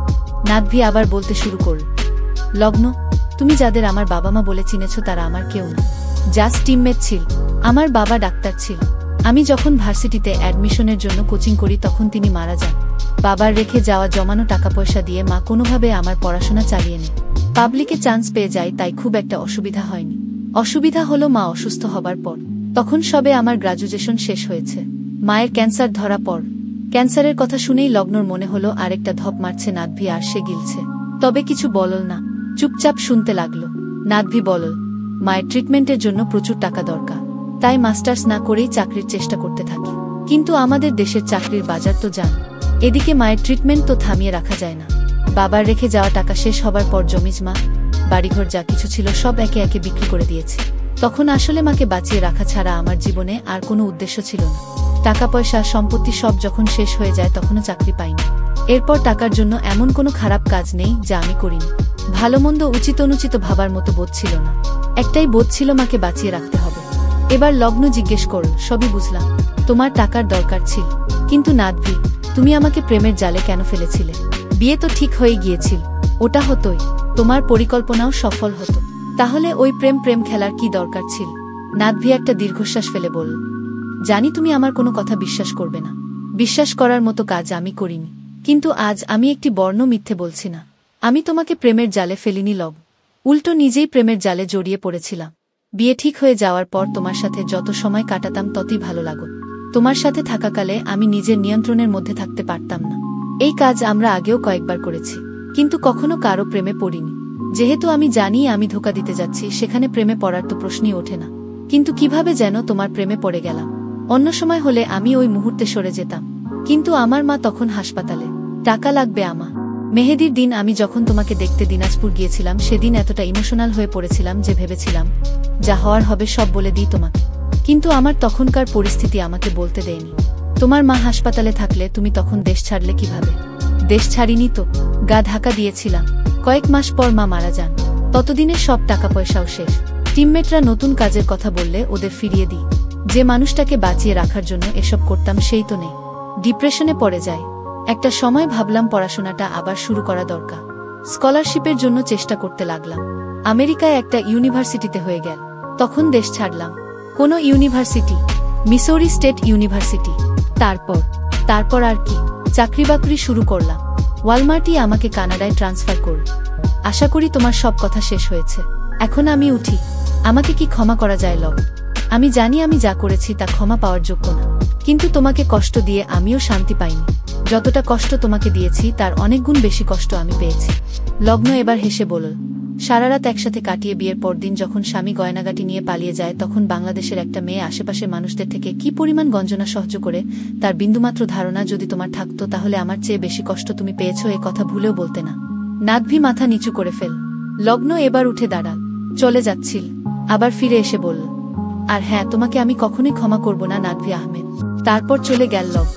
নাদভি দুহাতে মুখ ঢেকে একটা দীর্ঘশ্বাস ফেল। বাসায় গিয়ে লগ্ন পাগলের মতো কাঁদল। নাদভির দ্বারা প্রতারিত হবার পরেও সে এতটা কাঁদেনি যতটা আজ কাঁদে। এতদিনের সব জমানো কষ্টের যেন বাঁধ ভেঙে গেছে। কেন একটা প্রতারককে এতটা ভালোবেসে ফেলল যে ওর সব কথা বিশ্বাস করতে ইচ্ছে করছে? যখন প্রতারিত হলো সেই মুহূর্তেই তো সব ভালোবাসা উধাও হয়ে যাওয়ার কথা ছিল, অথচ গেল না। এমনভাবেই রয়ে গেল যে মন বলে ও আজ সব সত্যি বলছে, কিন্তু মস্তিষ্ক বলে ও মিথ্যা বলছে। নিজের ওপর এত রাগ আগে কখনো লাগেনি তা। পরদিন সকালে লগ্ন ইফতেখার মাহমুদকে ফোন কর। ইফতেখার বললেন, অনেকদিন পর আপনার ফোন, তা কেমন চলছে? চলছে ভালো। আপনার কি খবর? ভালো। ইফতেখার, আমার একটি ব্যাপারে আপনার সাহায্য দরকার। জি বলুন। নাদভির বাবা মা কিভাবে মারা গেল সেটা আমার জানা দরকার। আপনি কি একটু খোঁজ লাগিয়ে দেখবেন? নিশ্চয়। ও এখন কোথায় সেটা জানা না গেলেও আশা করি এটা জানা যাবে। তবে কথা দিতে পারছি না যে আসলেই কোনো তথ্য দিতে পারবো কিনা। চেষ্টা করব। ওতেই হবে। ইফতেখার কলব্যাক করল দুদিন পর। জানাল সে এক বন্ধুর মাধ্যমে জেনেছে নাদভির বাবা হার্ট অ্যাটাকে মারা গেছেন আর মা দীর্ঘদিন ক্যান্সারে ভুগে মারা গেছেন। এই অফিসে সবচেয়ে অসহ্যকর বিষয় হচ্ছে লগ্নকে নাদভির সাথে একই টিমে কাজ করতে হচ্ছে। কাজের কারণেই প্রতিদিন তাদের কথা হচ্ছে, এড়িয়ে যাওয়ার সুযোগ নেই। একদিন লগ্ন পায়ে ব্যথা পেল। তাদের টিম লিডার বল, নাদভি যেন লগ্নকে বাড়ি পৌঁছে দিয়ে আসে। লগ্ন প্রথমে মানা করলেও পরে রাজি হল। লগ্ন গাড়ি থেকে নেমে একাই পা টেনে টেনে হাঁটছিল। নাদভি বলল, আমি ধরব। লগ্ন চোখ পাকিয়ে বলল, খবরদার, আমাকে ধরতে এলে হাত ভেঙে গলায় ঝুলিয়ে দেব। আচ্ছা, তোমার ব্যাগগুলো আমাকে দাও। আজ অফিসে লগ্নর পার্সেল এসেছিল, তাই বাড়তি ব্যাগ রয়েছে। সেগুলো নাদভির হাতে দিয়ে সে নিজেই হেঁটে গিয়ে লিফটে উঠ। বাসায় ঢুকে চেয়ার টেনে বসে জুতো খুলতে খুলতে বলল, এবার বিদেয় হোক। নাদভি ব্যাগগুলো রেখে হঠাৎ করেই জিজ্ঞেস করে বসল, কিছু মনে না করলে একটা ব্যক্তিগত প্রশ্ন করি?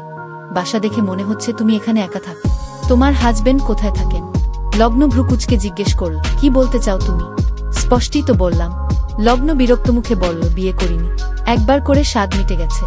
নাদভি এবার চমকে উঠে বলল, তাহলে দরজার নেমপ্লেটে মিসেস লেখা দেখলাম যে, তুমি কি এখনো নিজেকে আমার স্ত্রী ভাবো? আসলে এখানে যেন ভুলেও তাহসিনের মতো কেউ জুটে না যায়, তাই লগ্ন নেমপ্লেটে নামের আগে মিসেস যুক্ত করেছে। মেজাজ ধরে রাখতে না পেরে লগ্ন এবার চিৎকার করে বলল, এখনই বেরিয়ে যাও তুমি আমার বাসা থেকে। নাদভি লগ্নর সামনে মেঝেতে বসে পড়।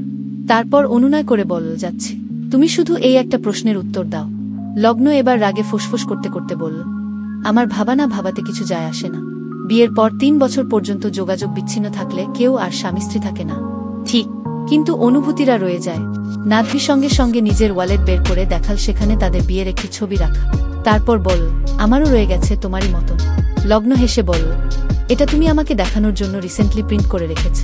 নাদভি এবার ছবিটা বের করে উল্টো পাশে প্রিন্ট করা তারিখটা দেখাল। তাদের বিয়ের ঠিক 1 বছর পরের তারিখ। নাদভি বলল, ফার্স্ট অ্যানিভার্সারিতে এটা প্রিন্ট করেছিলাম ওয়ালেটে রাখার জন্য, সেই থেকে আছে। লগ্ন এবার উঠে গিয়ে দরজা খুল। তারপর নাদভির হাত ধরে টেনে দরজার সামনে নিয়ে ধাক্কা দিয়ে বের করে শব্দ করে দরজা লাগিয়ে দিই। সামনে উইকেন্ড আছে, তার আগে 2 দিন অফিস। এই 2 দিন লগ্নকে হোম অফিস দেয়া হয়েছে। লগ্ন অভিভূত হয়ে গেল এই ঘটনা। এইটুকু পা ব্যথার কারণে কোনো অফিস সেধে হোম অফিস দেয়। বাংলাদেশিদের জন্য এটা শখ। সপ্তাহের শেষ দিন অল্প অল্প বরফ পড়তে শুরু করেছে। বরফ দেখেই লগ্নর মনটা বিরিয়ানি বিরিয়ানি করতে লাগ। কিন্তু শরীরের যে অবস্থা, রান্না করার কোনো এনার্জি নেই। তার পছন্দের বিরিয়ানি আছে পাশের শহর টরন্টোতে। কে যায় পা ব্যথা নিয়ে এখন অত দূরে? কানাডায় এসেই টরন্টো গিয়ে বিরিয়ানি খেয়েছিল।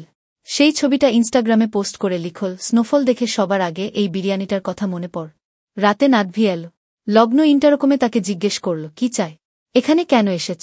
তোমার বিরিয়ানি ক্রেভিংয়ের পোস্ট দেখে আমারও বিরিয়ানি ক্রেভিং হচ্ছিল, তাই নিয়ে এলাম। ভাবলাম ডিনারটা একসাথে করি। লগ্নর মেজাজ খারাপ হল। বলল, তুমি আমাকে ইনস্টায় ফলো করো, সবকিছুতেই করি। তোমার যে কত ফেক পরিচয় আছে আল্লাহ জানে। তোমার বিরিয়ানি তুমি নিয়ে বিদেয় হও। নাদভি অনুরোধ করে বলল, আচ্ছা ঠিক আছে, আমার সাথে খেতে হবে না, কিন্তু প্লিজ বিরিয়ানিটা তো রাখো। এই স্লোফলের মধ্যে টরন্টো গিয়ে এনেছি। কেন এনেছ? তোমাকে তো আনতে বলিনি। আচ্ছা, ভুল হয়ে গেছে, আজকে তো রাখো। এরপর লগ্ন কি মনে করে যেন নাদভিকে আসতে দিল। লগ্ন খাবার গরম করতে গেলে নাদভি বলল, আমি করে দিই। লগ্ন চোখ পাকিয়ে বল, এটা তোমার বাসা না, আমার বাসা। চুপচাপ লিভিং রুমে গিয়ে বসো। নাদভি লিভিং রুমে বসে মুগ্ধ চোখে দেখছিল লগ্ন খাবারগুলো গরম দিয়ে শসা, টমেটো কুচি কুচি করে একটা সালাদ তৈরি করছে। আট পরে একটা ট্রাউজার আর সোয়েটারেও কি সুন্দর লাগছে ওকে। খাবার টেবিলে দিয়ে লগ্ন নাদভিকে ডাকল। খেতে খেতে নাদভি বল, তোমার বাবা শেষ অবধি তোমাকে বিদেশে পড়তে পাঠাল। লগ্ন ব্যঙ্গ করে বল, অবশ্য সেক্ষেত্রে তোমার সামান্য অবদান আছে। তুমি আমার জীবনটা জাহান্নাম না বানালে বাবা কখনোই আসতে দিত না। ভেবো না তোমাকে কষ্ট দিয়ে আমি সুখে ছিলাম। মা মারা যাবার পর আমার জীবনটাও জাহান্নামী হয়ে গিয়েছিল। লগ্ন প্রসঙ্গ পাল্টে বল, তুমি কিন্তু ভালো রকমের বেহায়। সেদিন ঘাটধাক্কা দিয়ে বের করে দেওয়ার পরেও আজ আবার এসেছ। আমাকে কেউ এভাবে বের করে দিলে আর কোনোদিন তার ত্রিসীমানায় যেতাম না। নাদভি হেসে বল, আমি যা করেছি তাতে ওইটুকু কিছুই না। তুমি জুতো খুলে পেটালেও আবার আসো। এবার লগ্ন হাসো। জিজ্ঞেস করল, কেন? এবার কেন পটাতে চাইছ? এবার তোমার উদ্দেশ্য কি? নাদভি গম্ভীর গলায় বল, কোনো উদ্দেশ্য নেই। যে নিজের ভালোবাসার মানুষকে নিজের দোষে হারায়, কোনোদিন আর সামনে পাওয়ার সুযোগ নেই জেনেও ভালোবাসতে থাকে, সে যদি হঠাৎ করে তার ভালোবাসার মানুষটাকে সামনে পায় কি করবে সে? আবার পাওয়ার চেষ্টা কি করবে না? আমিও সেই চেষ্টাই করছি। লগ্ন বিদ্রুপের হাসি দিয়ে বল, তোমার সাহস দেখে অবাক হচ্ছি। নাদভি একটা দীর্ঘশ্বাস ফেলে বল, ওটা তো আজন্মকাল বেশিই ছিল, না হলে অত ভয়ঙ্কর সব কাজ কিভাবে করতাম? লগ্নর নিজের ওপর ভয়ঙ্কর রাগ হচ্ছিল। একবার মনে হয় মানুষটাকে জড়িয়ে ধরে চিৎকার করে কাঁদুক, আরেকবার মনে হয় মানুষটাকে খুন করে ফেলুক। কোনো সিদ্ধান্তে পৌঁছতে পারে না। লগ্ন আজ থেকে আবার অফিসে যাবে। অফিসের জন্য তৈরি হয়ে নিচে নামতেই দেখে নাদভির গাড়ি। লগ্নকে দেখেই সে গাড়ি থেকে নেমে এল। লগ্ন ধমকে বল, এখানে কি চাই? নাদভি বল, না মানে খবর পেলাম আজ থেকে তুমি অফিস করবে। এত স্নো পড়ছে, বাসস্ট্যান্ড পর্যন্ত যেতে যেতে তো তুমি জমে যাবে, তাই ভাবলাম আমি তো যাচ্ছি, আমি নিয়ে যাই। লগ্ন চেঁচিয়ে উঠল, আমার ব্যাপারে এত ভাবতে বলেছে কে তোমাকে? আমি বাসেই যা, দেখিস না আমার কি করতে পারে। লগ্ন হনহন করে হেঁটে চলে গেল। নাদভি পেছন পেছন এলো কিছুক্ষণ। একসময় লগ্ন পেছনে তাকিয়ে বলল, আমার পেছন পেছন এলে আজকেই চাকরি ছেড়ে দেব। দুনিয়ায় চাকরির অভাব নেই। এবার আর সাথে সাথে গেল না নাদভি। লগ্নকে সে ভয় পায়। অফিস শেষ করে লগ্ন একটা শপিং মলে গেল। এটা তার খুবই পছন্দের জায়গা। মন ভালো না থাকলে মাঝে মাঝে এখানে এসে বসে থাকে, মানুষ দেখে। লগ্ন যখন একা একা বসে মানুষের কাজকর্ম দেখছিল তখনই পাশে এসে দাঁড়াল নাদভি। তাকে দেখেই লগ্নর মাথা গরম হয়ে গেল, কিন্তু সে এখন শান্ত থাকতে চায়, তাই কিছু বলল না। নাদভি বলল, তোমার সাথে কিছুক্ষণ বসতে পারি? লগ্ন ভ্রু কুচকে বলল, ফলো করতে করতে তো এসেই পড়েছে, এখন যে বড় অনুমতির ধার ধারছ। ফলো করার আগে অনুমতি নিয়েছিলে। নাদভি কিছু বলল না, বসলও না, চুপচাপ দাঁড়িয়ে রইল। গা জ্বলে গেল লগ্ন। সে বলল, ধমে মরে যাচ্ছে। নাদভি এবার বসল, কিন্তু তেমন কিছু বলল না। লগ্নি জিজ্ঞেস করল, কেন এসেছ? কি বলতে? নাদভি মাথা নেড়ে বলল, তেমন কিছু না, শুধু তোমার সাথে কিছুক্ষণ বসব বলে এলাম। লগ্ন এবার নাদভির দিকে ফিরে বসল। তারপর বলল, এই তোমার মতো এত বড় একটা ক্রিমিনাল দেশ ছাড়ল কিভাবে আমাকে বলো তো? কোথাও আটকালে না? নাদভি মাথা নিচু করে বলল, যা করেছি সব ফেক আইডেন্টিটি দিয়ে করেছি, তাই সমস্যা হয়নি। নকল বিয়ে ছাড়া আর কি কি করেছো একটু শুনি তো। অনেক শখ জেগেছে আজ সবকিছু জানা। নাদভির মন প্রচণ্ড খারাপ। শুরু থেকেই সে অপরাধ বোধে ভুগছে, এখন আরও খারাপ লাগছে। সে বলল, মানুষের বাড়িঘরে চুরি করেছি কয়েকবার, একবার এটিএম বুথের টাকাও চুরি করেছি। সেবার এত ইফোর্ট দিয়েছি, এত রিস্ক নিয়েছি, কিন্তু মেশিনে টাকা ছিল খুবই কম। লগ্ন বিদ্রুপের হাসি হেসে বলল, আল্লাহর বিচার আল্লাহ করে। নাদভি বলল, সে তো অবশ্যই, তা না হলে আমার মা হয়তো বাঁচতেন। সব অবৈধ টাকা ঢেলেছি বলেই হয়তো দ্রুত আমাকে ছেড়ে চলে গেলেন। এ কথায় লগ্নর হঠাৎ খারাপ লাগল। কথাটা হয়তো মিথ্যে নয়, তবে সে এভাবে বলতে চায়নি। এবার গলা নরম করে বলল, অন্যভাবে চেষ্টা করলে না কেন? নাদভি এবার লগ্নর চোখের দিকে তাকিয়ে বলল, তোমার কি মনে হয় আমি অন্য কোনোভাবে চেষ্টা করিনি? যখন চাকরি পাইনি এমন কোনো কাজ নেই যা করিনি, কিন্তু এত পরিশ্রম করেও মাসে যে টাকা আমি পেতাম তাতে মায়ের এক সপ্তাহ চিকিৎসা হতো না। আমার চোখের সামনে দিন দিন তার অবস্থা খারাপ হতে লাগল। অসহায় চোখে চেয়ে দেখা ছাড়া আমার আর কিছুই করার ছিল না। তখনই ওই অন্ধকার জগৎ আমাকে পথ দেখায়।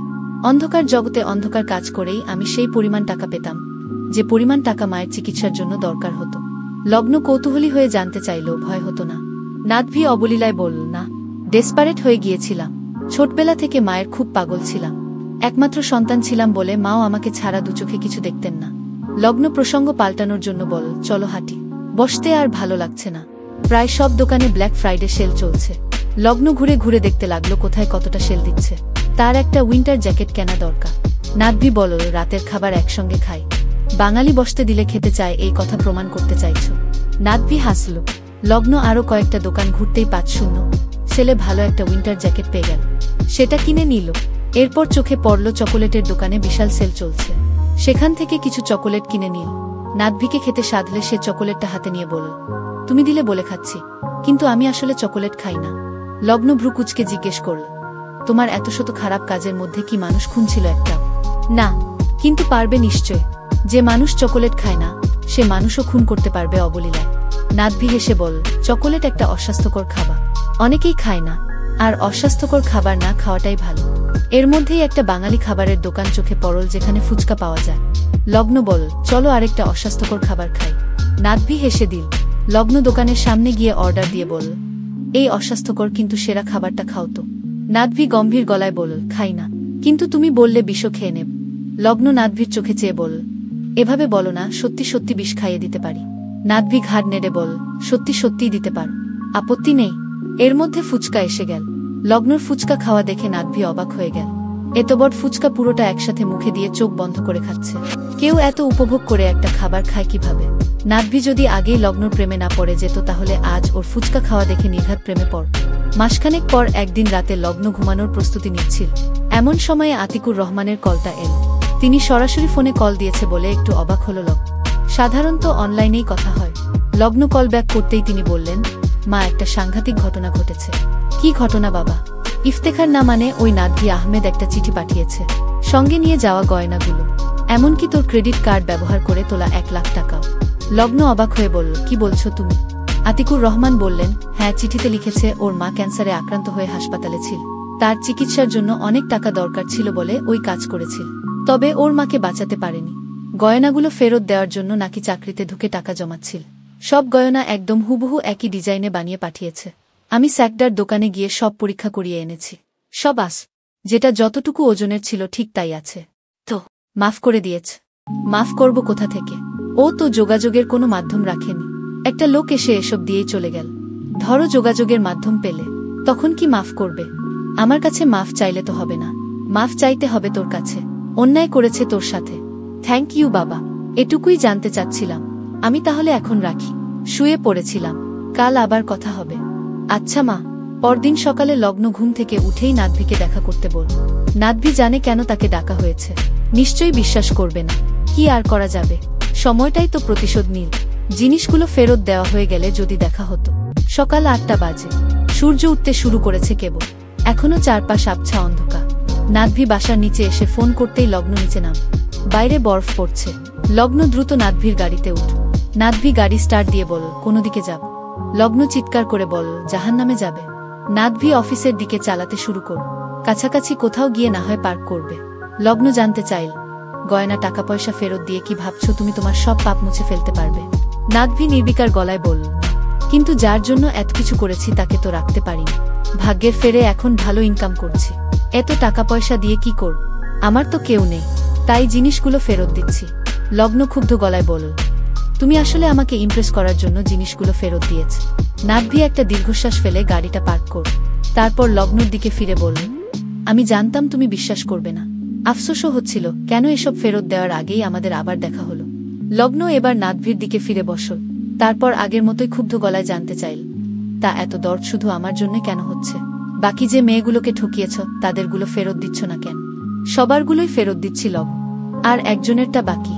লগ্ন এবার বিদ্রুপের হাসি দিয়ে বলল, বাহ, আগে থেকেই জানতে যে তোমার একদিন অনেক টাকা হবে আর সবার গয়নাগাটি ফেরত দিতে পারবে, তাই সবগুলোর ছবি মাপ ডিটেলস রেখেছিলে? না, বিক্রির জন্যই ছবি তোলা হতো, মাপ লিখে রাখা হতো। সেসব আমার ড্রাইভে রয়ে গিয়েছিল। বিশ্বাস করি না। নাদভি তার ল্যাপটপ থেকে ড্রাইভ খুলে গয়নাগুলোর ছবি, মাপ শেপ করার তারিখ দেখাল। তারপর বল, আমার বাসায় চলো। গয়নাগুলো বানাতে দেওয়ার রিসিট দেখায়। রিসিটের তারিখ দেখলেই বুঝবে তোমার সাথে দেখা হওয়ার আগে বানাতে দিয়েছি নাকি পরে। দেখাও। নাদভি গাড়ি ঘুরিয়ে তার বাসার দিকে গেল। বাসার সামনে গিয়ে বল, ভেতরে যাবে নাকি এখানে নিয়ে আসো? লগ্নর অনেক কিছু পরখ করার আছে, তাই সে ভেতরে গেল। নাদভি একটা স্টুডিও অ্যাপার্টমেন্টে থাকে। বাসাটা ছবির মতো গোছানো না, আবার ছেলেদের ঘরের মতো এলোমেলো না, নোংরাও না। লগ্ন চেয়ার টেনে বসে খুঁটিয়ে খুঁটিয়ে সব দেখতে লাগলো। সন্দেহজনক কিছু পেল না অবশ্য। নাদভি সব কাগজপত্র বের করে দেখাল। এক একটা গয়নার রিসিটে এক এক তারিখ, তবে সবগুলো তারিখই তার সাথে দেখা হবার আগে। এবার কিছুটা শান্ত হলো লগ্ন। নাদভি আবার সব গুছিয়ে রাখো। লগ্ন এবার বলল, ভালো সবার সবকিছু ফিরিয়ে দিত, কিন্তু আমার দেনা তো শোধ হয়নি এখনো। আমার সতীত্ব ফিরিয়ে দাও। নাদভি চমকে উঠে বলল, কি বলছ? সেদিন তো আমাদের মধ্যে কিছুই হয়নি। সেটা সারা পৃথিবীর লোক জানে না। সবাই জানে স্বামী এক রাত কাটিয়েই ভেগে গেছে। কেউ কেউ আমাকে কন্ট্রাসেপটিভ পিল এনে দিয়েছে, যদি বাচ্চা হয়ে যায়। আমার সবকিছু আগের মতো করে দাও। আমার হারিয়ে যাওয়া সম্মান ফিরিয়ে দাও, যেন নিজের শহরে নিজের বাড়িতে কারো আহা উহুর শিকার না হয়ে স্বাধীনভাবে বাঁচতে পারি। নাদভি মাথা নিচু করে ফেলল। লগ্নর চোখে জল এসে গেছে। সে বেরিয়ে গিয়ে গাড়িতে বসল। নাদভি পেছন পেছন এসে গাড়িতে উঠল। বলল, অফিসের সময় হয়ে আসছে, অফিসের দিকে যাই। লগ্ন চোখ মুছে বলল, আমি বাসায় যাব। নাদভি লগ্নকে বাসায় নামিয়ে দিল। লগ্ন অফিসে ফোন করে ইমার্জেন্সি ছুটি নিল। তারপর সারাদিন বিছানায় গড়াগডি খেল। কখনো হাঁসফাঁস লাগল, কখনো চিৎকার করল, কখনো কাঁদো। কি অসহ্য যন্ত্রণা। নাদভি অবশ্য অফিসে গেল। সারাটা দিন তার অস্থিরতায় কাট। অফিস শেষ করেই লগ্নর বাসার সামনে গিয়ে ফোন করল, কিন্তু সে ফোন ধরল না। 2-3 বার ফোন করার পর একটা ইমেইল পাঠিয়ে কিছুক্ষণ দাঁড়িয়ে রইল। কোনো রিপ্লাই এলো না। রাত বাড়তেই নাদভি বাড়ি ফিরে গেল। লগ্ন নাদভির ফোন দেখেই ফোনটা সাইলেন্ট করে রেখেছিল। রাতে ফোন হাতে নিতেই দেখল কয়েকবার কলের পর একটা ইমেইল এসেছে। লগ্ন ইমেইলটা পড়ল। লগ্ন, তোমাকে আমি হুট করেই ভালোবেসে ফেলেছিলাম। কি তীব্র সে ভালোবাসা, তোমাকে বোঝাতে পারবো না। আর ভালোবাসার মানুষকে কষ্ট দিয়ে দূরে সরে যাওয়া আরও বেদনা দেয়। সেই বেদনাও আমার পক্ষে বোঝানো সম্ভব না। সৃষ্টিকর্তা যখন অদ্ভুতভাবে আমাদের আবার দেখা করিয়ে দিল, তখন কেমন যেন একটা আশার আলো জ্বলে উঠল মনে। আমি জানি আমি তোমাকে পাওয়ার যোগ্য নই, তবুও বেহায়ার মতো চাইছি। একটাবার ক্ষমা করে নতুন করে সবকিছু শুরু করার সুযোগ দাও। কথা দিচ্ছি আমার দ্বারা আর কোনো কষ্ট তুমি কখনো পাবে না। আমি তোমাকে একদমই জোর করছি না। সিদ্ধান্ত অবশ্যই তোমার।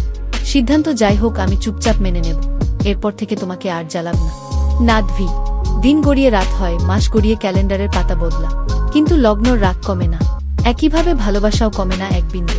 সে জীবনের এমন একটা পর্যায়ে এসে পৌঁছেছে যে আজকাল শান্তি ছাড়া কিছুই চায় না।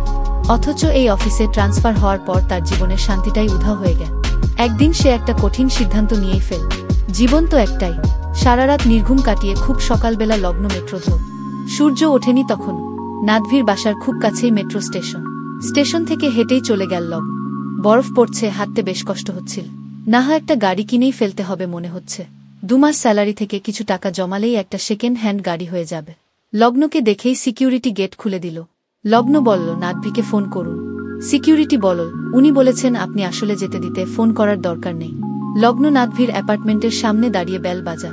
নাদভি চোখ কচলাতে কচলাতে ঘুম থেকে উঠে দরজা খুলে লগ্নকে দেখেই চমকে উঠ। এত সকালে তুমি এই বরফে কিভাবে এলে? আমাকে একটা কল দিলেই তো আমি চলে যেতে পারতাম। লগ্নর জ্যাকেটের জায়গায় জায়গায় বরফ পড়ে সাদা হয়ে আছে। নাদভি সরে দাঁড়িয়ে বল, তাড়াতাড়ি ভেতরে এসো। লগ্ন ভেতরে ঢুকে জ্যাকেটটা খুলে রাখো। নাদভি হিটারের টেম্পারেচার বাড়িয়ে দিল।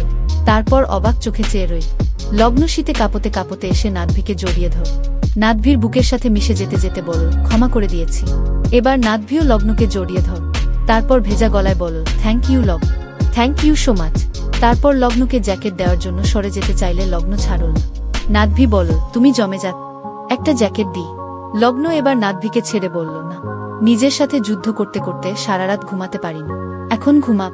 এরপর লগ্ন নিজেই নাদভির বিছানায় গিয়ে কম্বলের মধ্যে গুটিসুটি হয়ে ঘুমিয়ে পড়। নাদভি চেয়ার টেনে পাশে বসল। লগ্নর ঘুমন্ত মুখটার দিকে তাকিয়ে রইল। কতক্ষণ সে জানে না।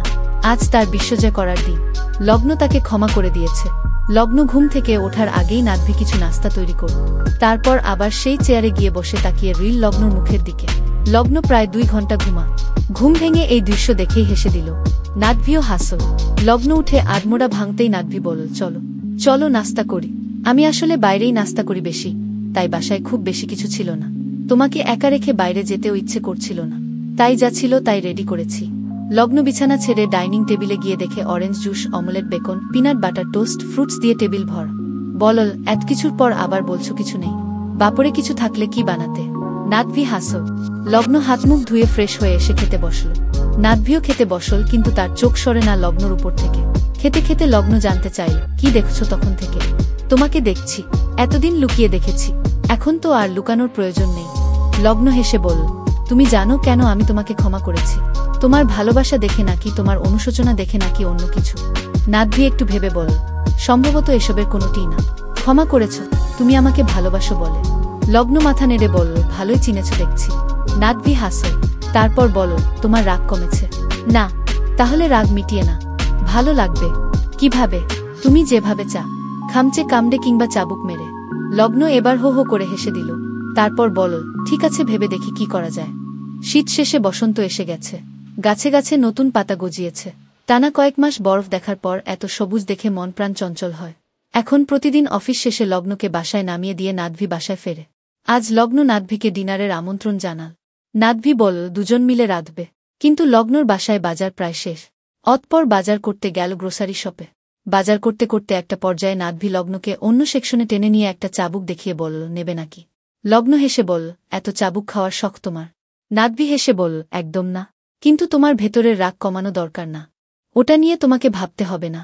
ঠিক করে ফেলেছি, বাসায় গিয়ে বলবো। ওরে বাপরে, এখন কিন্তু টেনশন লাগছে। একটু লাগুক। লগ্ন আবার তার বাজারে মনোযোগ দিল। নাদভি সব কাটাকুটির দায়িত্ব নিল। লগ্ন রান্নাটা একটু গুছিয়ে নিয়ে লগ্ন বলল, এবার শোনো কি শাস্তি দেব। নাদভি হাসিমুখে বলো। লগ্ন মুখোমুখি দাঁড়িয়ে নাদভির গলা জড়িয়ে বলল, ব্যানফ যেতে চাই বাই রোডে। ক্যাম্পিং করব।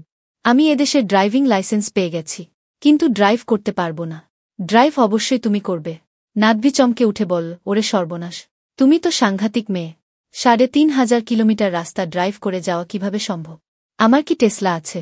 লগ্ন সরে গিয়ে ভাত ফুটেছে কি না দেখতে দেখতে বলল, আমি কি জানি। নাদভি লগ্নর কাছে এসে বলল, তার চেয়ে ফ্লাইটে চলে যাই। লগ্ন কঠিন গলায় বলল, না। ফ্লাইটে গেলে রকি মাউন্টেইন দেখতে দেখতে যাব কি করে? শাস্তি কি কখনো সহজ হয়? এবার নাদভি হেসে বলল, কাজটা কঠিন, অ্যাডভেঞ্চারাস, কিন্তু শাস্তি হিসেবে খুবই সামান্য। তাহলে শোনো, রেস্ট নিয়ে যাবে। সারাদিন ড্রাইভ করবে। যেখানে রাত হবে সেখানে হোটেলে থাক। আর সেই জায়গায় হোটেল না পাওয়া গেলে গাড়িতেই থাক। তোমার গাড়ির পেছনের সিটে অনায়াসে ঘুমানোর ব্যবস্থা করা যাবে। কার সিটের ওপর সেট করার মতো বিছানা আমি অ্যামাজনে দেখেছি। আর ক্যাম্পিংয়ের জন্য অবশ্যই 2টো তাঁবু নেবে। আমি তোমার বউ না যে তোমার সাথে ঘুমাব। নাদভি এবার সজোরে হেসে দিল। লগ্ন দুষ্টু হেসে জিজ্ঞেস করল, তো রাজি? রাজি তো প্রথম কথাতেই, কিন্তু কিভাবে কি ম্যানেজ করব তাই ভাবছিলাম। সবকিছু ম্যানেজ হয়ে গেলেও ছুটি ম্যানেজ হতে দেরি হয়ে গেল। একই টিমের দুজনের 1 দিনের ছুটি মঞ্জুর করতে অফিস নাড়া। যাই হোক, ছুটি মিলল পরের মাসে। দুজন মিলে ক্যাম্পিংয়ের প্রয়োজনীয় জিনিসপত্র কেনাকাটা শুরু কর। যেসব জিনিস ভাড়া নেওয়া সম্ভব সেগুলো ভাড়া নিল, যেমন তাঁবু, camping bed, camping chair, portable camping fridge ইত্যাদি। তারপর সত্যি একদিন ভোরে গাড়িতে করে রওনা হয়ে গেল ৩,৫০০ দূরত্বে মিসিসাগা টু ব্যানফ জার্নিতে। ছোটখাটো কফি বিরতির পর প্রথম বর্ষর স্টপেজ ছিল অন্টারিও প্রভিন্সের থান্ডার বেতে। থান্ডার বে শহরটি মিসিসাগা থেকে 1,384 কিলোমিটার দূরে। ভোর 6টায় রওনা হয়েছিল তারা। থান্ডার বে পৌঁছাল রাত 8টায়। টানা 5 ঘন্টা ড্রাইভ করে নাদভি প্রচণ্ড ক্লান্ত। রাতটা এখানে থাকার জন্য একটা হোটেলে 2টো রুম বুক করে রেখেছিল। রাতের খাবার খেয়েই তারা যার রুমে ঘুমিয়ে পড়ল। রাতে খুব ভালো ঘুম হল। ভোরবেলা আবার বেরিয়ে পড়ল। আজকের গন্তব্য সাসকাচুয়ান প্রভিন্সের গাল লেক। সেখানেও হোটেলে 2টি রুম বুক করা আছে। অন্টারিও প্রভিন্সের পর ম্যানিটোবা প্রভিন্স পার হয়ে তারপর সাসকাচুয়ান প্রভিন্স। ম্যানিটোবা প্রভিন্সের উইনিপেগ শহরে লাঞ্চ করে যখন আবার রওনা হচ্ছিল তখন লগ্ন আগে গিয়ে স্টিয়ারিংয়ে বসল। নাদভি অবাক হল। লগ্ন বলল, আমি এতটাও অমানবিক না যে একটানা এত ড্রাইভ করাব তোমাকে দিয়ে। যতক্ষণ পারি আমি চালাই, এরপর আবার তুমি চালিও। নাদভি আপত্তি করলেও লগ্ন তা টিকতে দিল না। সে রেজাইনা পর্যন্ত টানা 6 ঘন্টা গাড়ি চালান। রেজাইনাতে কফি ও হালকা স্ন্যাক্স খেয়ে আবার রওনা হল। এবার আর নাদভি লগ্নকে সুযোগ দিল না। লগ্নরও কষ্ট হচ্ছিল, তাই ছেড়ে দিল। আরও 3 ঘন্টা ড্রাইভ করার পর তারা পৌঁছল গাল লেক। রাতটা গাল লেকে কাটিয়ে পরদিন ভোরবেলা আবার যাত্রা শুরু কর। এবার আর কোনো বড় স্টপেজ নেই। আজ দুপুরের আগেই মাত্র 5 ঘন্টা ড্রাইভ করেই তারা পৌঁছবে তাদের নির্দিষ্ট গন্তব্য আলবার্টা প্রভিন্সের ব্যানফে। তারা যাচ্ছে পূর্ব থেকে পশ্চিম দিকে। যত পশ্চিমে যাচ্ছে তত প্রকৃতি তার সৌন্দর্য ছড়াচ্ছে। গাল লেকের কিছু দূর পর থেকেই আলবার্টা প্রভিন্সের শুরু। আলবার্টা প্রভিন্সে ঢোকার পর থেকেই কানাডিয়ান মাউন্টেইন তাদের আমন্ত্রণ জানাতে শুরু করল। বিশাল বড় হাইওয়ের দুপাশে অসীম জঙ্গল। রাস্তার ওপর প্রায় বড় ব্রিজ পড়ছে। এই ব্রিজগুলো বানানো হয়েছে জঙ্গলের এপাশ থেকে ওপাশে হাতি, ভালুক সহ অন্যান্য বন্যপ্রাণীদের অবাধ চলাচলের জন্য। কি চমৎকার ব্যবস্থা! যতদূর চোখ যায় কেবল সারি সারি পাইন গাছ দেখা যায়। আর তারই মাঝে কখনো দূরে দেখা যায় বিশাল বিশাল ত্রিভুজাকৃতির পাহাড়। পাহাড়গুলোর শুরু দেখা যায়, শেষ দেখা যায় না। কখনো বা আবার বিশাল পাহাড়ের সামনে রাস্তার সাথে লাগোয়া লেক পড়ছে, কখনো বা আবার নদী। কি অপূর্ব দৃশ্য! লগ্ন পাহাড় ভালোবাসে। বাংলাদেশ ও ভারতের অনেক পাহাড় তার ঘোরা হয়েছে, কিন্তু এমন বিশালত্ব সে খুব কমই দেখেছে। মন প্রাণ ভরে যাচ্ছে তা। হঠাৎ সে একটা হাত বাড়িয়ে নাদভির হাত ধরে। নাদভি তাকাতেই সে বলল, থ্যাংক ইউ সো মাচ, শুধু এই সৌন্দর্যটা দেখার জন্যই গাড়িতে আসতে চেয়েছিলাম। নাদভি হেসে আবার ড্রাইভিংয়ে নজর দিল। বলল, তোমার এই খুশি দেখার জন্য আমি 2 দিন কেন টানা 2 মাস গাড়ি চালাতে পারব? লগ্ন অবাক হওয়ার ভান করে বলল, মাত্র 2 মাস? নাদভি হেসে দিল। সঙ্গে সঙ্গে লগ্ন হেসে দিল। বেলা 11টা নাগাদ তারা পৌঁছল ব্যাংক শহরে। এখন শহর ঘুরলে দেরি হয়ে যাবে, পরে শহর ঘুরবে বলে এখন সরাসরি ক্যাম্প গ্রাউন্ডের দিকে চলে গেল।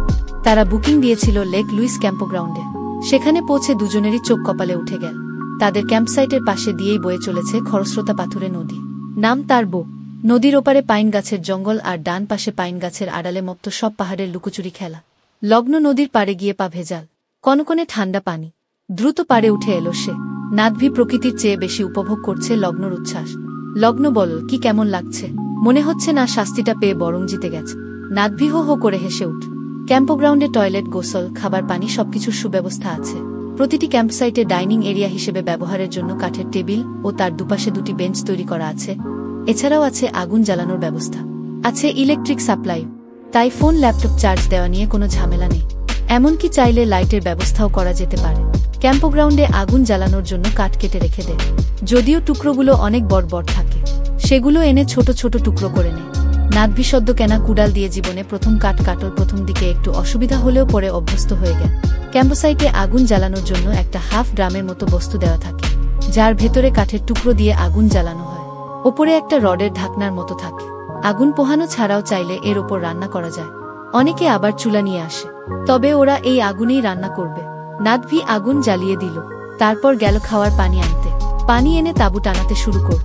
এর মধ্যে লগ্ন রান্নাবান্নার জিনিসপত্র বের করল, যাতে দ্রুত রান্না হয়। তাই সে চট করে একটা পাত্রে খিচুড়ি বসিয়ে দিল।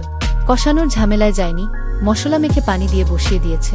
তারপর নাদভিকে তাঁবু টানানোতে সাহায্য করল। তাঁবু টানানো হয়ে যেতেই নাদভি লগ্নকে সাহায্য করতে এল। খিচুড়ি প্রায় হয়ে এসেছে।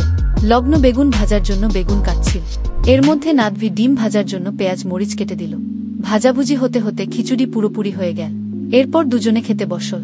নাদভি খিচুড়ি মুখে দিয়েই বলল, আহ, এটা তোমার সেরা রান্না। লগ্ন হেসে বলেছে তোমাকে? আসলে যে এত কাজ করে খিদে মরে যাচ্ছিলে এটা বলছো না? নাদভি হেসে বলল, এত কাজ করে খিদে পেয়েছে এটা সত্যি, কিন্তু রান্নাটাও ভালো হয়েছে। সঙ্গে আছে এমন অবিশ্বাস্য সুন্দর প্রকৃতি। খাবার মজা না লেগে উপায় কি? এটা ঠিক, এত সুন্দর জায়গায় বসে যা খাব তাই বোধহয় ভালো লাগবে। বিকেলটা কফি হাতে নদীর পাড়ে বসে কাটিয়ে দিল দুজনে। কত গল্প হল। সূর্য ডোবার পরে এখানে আর করার তেমন কিছু নেই। শরীরও ক্লান্ত, তাই যার যার তাঁবুতে ঢুকে শুয়ে পড়। কিছুক্ষণ পর লগ্ন ফোন কর। নাদভি ধরল। হ্যালো। লগ্ন আমতা আমতা করে বলল, একবার আমার তাঁবুতে আসবে? আসছি। নাদভি লগ্নর তাঁবুর সামনে দাঁড়িয়ে ডাক দিতেই লগ্ন তাঁবুর চেইন খুলে দিল। নাদভি ভেতরে আসতেই লগ্ন তাকে বসতে বলল। বাইরে যে ক্যাম্পিনিং চেয়ারে তারা বসেছিল সেই চেয়ারই এখন ঘরে এনে রেখেছে। নাদভি সেখানে বসে জিজ্ঞেস করল, কি ব্যাপার? লগ্ন মুখ কাচুমাচু করে বলল, তোমার বেডটা এই তাঁবুতে নিয়ে এসো।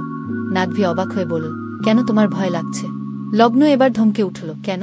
এই জঙ্গলের মধ্যে ভয় লাগাটা কি অস্বাভাবিক? না, তা না, কিন্তু তাহলে 2টো তাঁবু আনার মানেটা কি হলো?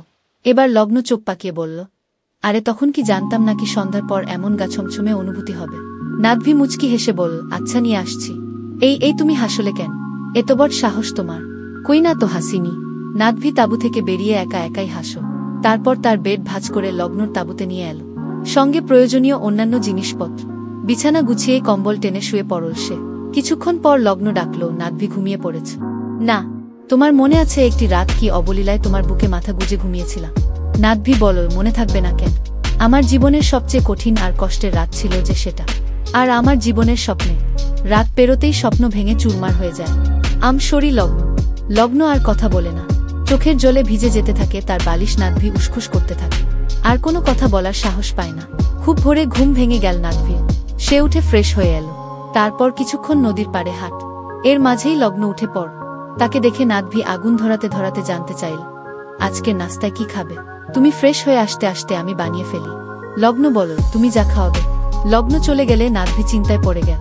এত কিছু এনেছে তারা, কি যে বানাবে বুঝতেই পারছে না। অনেক চিন্তা ভাবনা করে শেষে স্যান্ডউইচ বানা।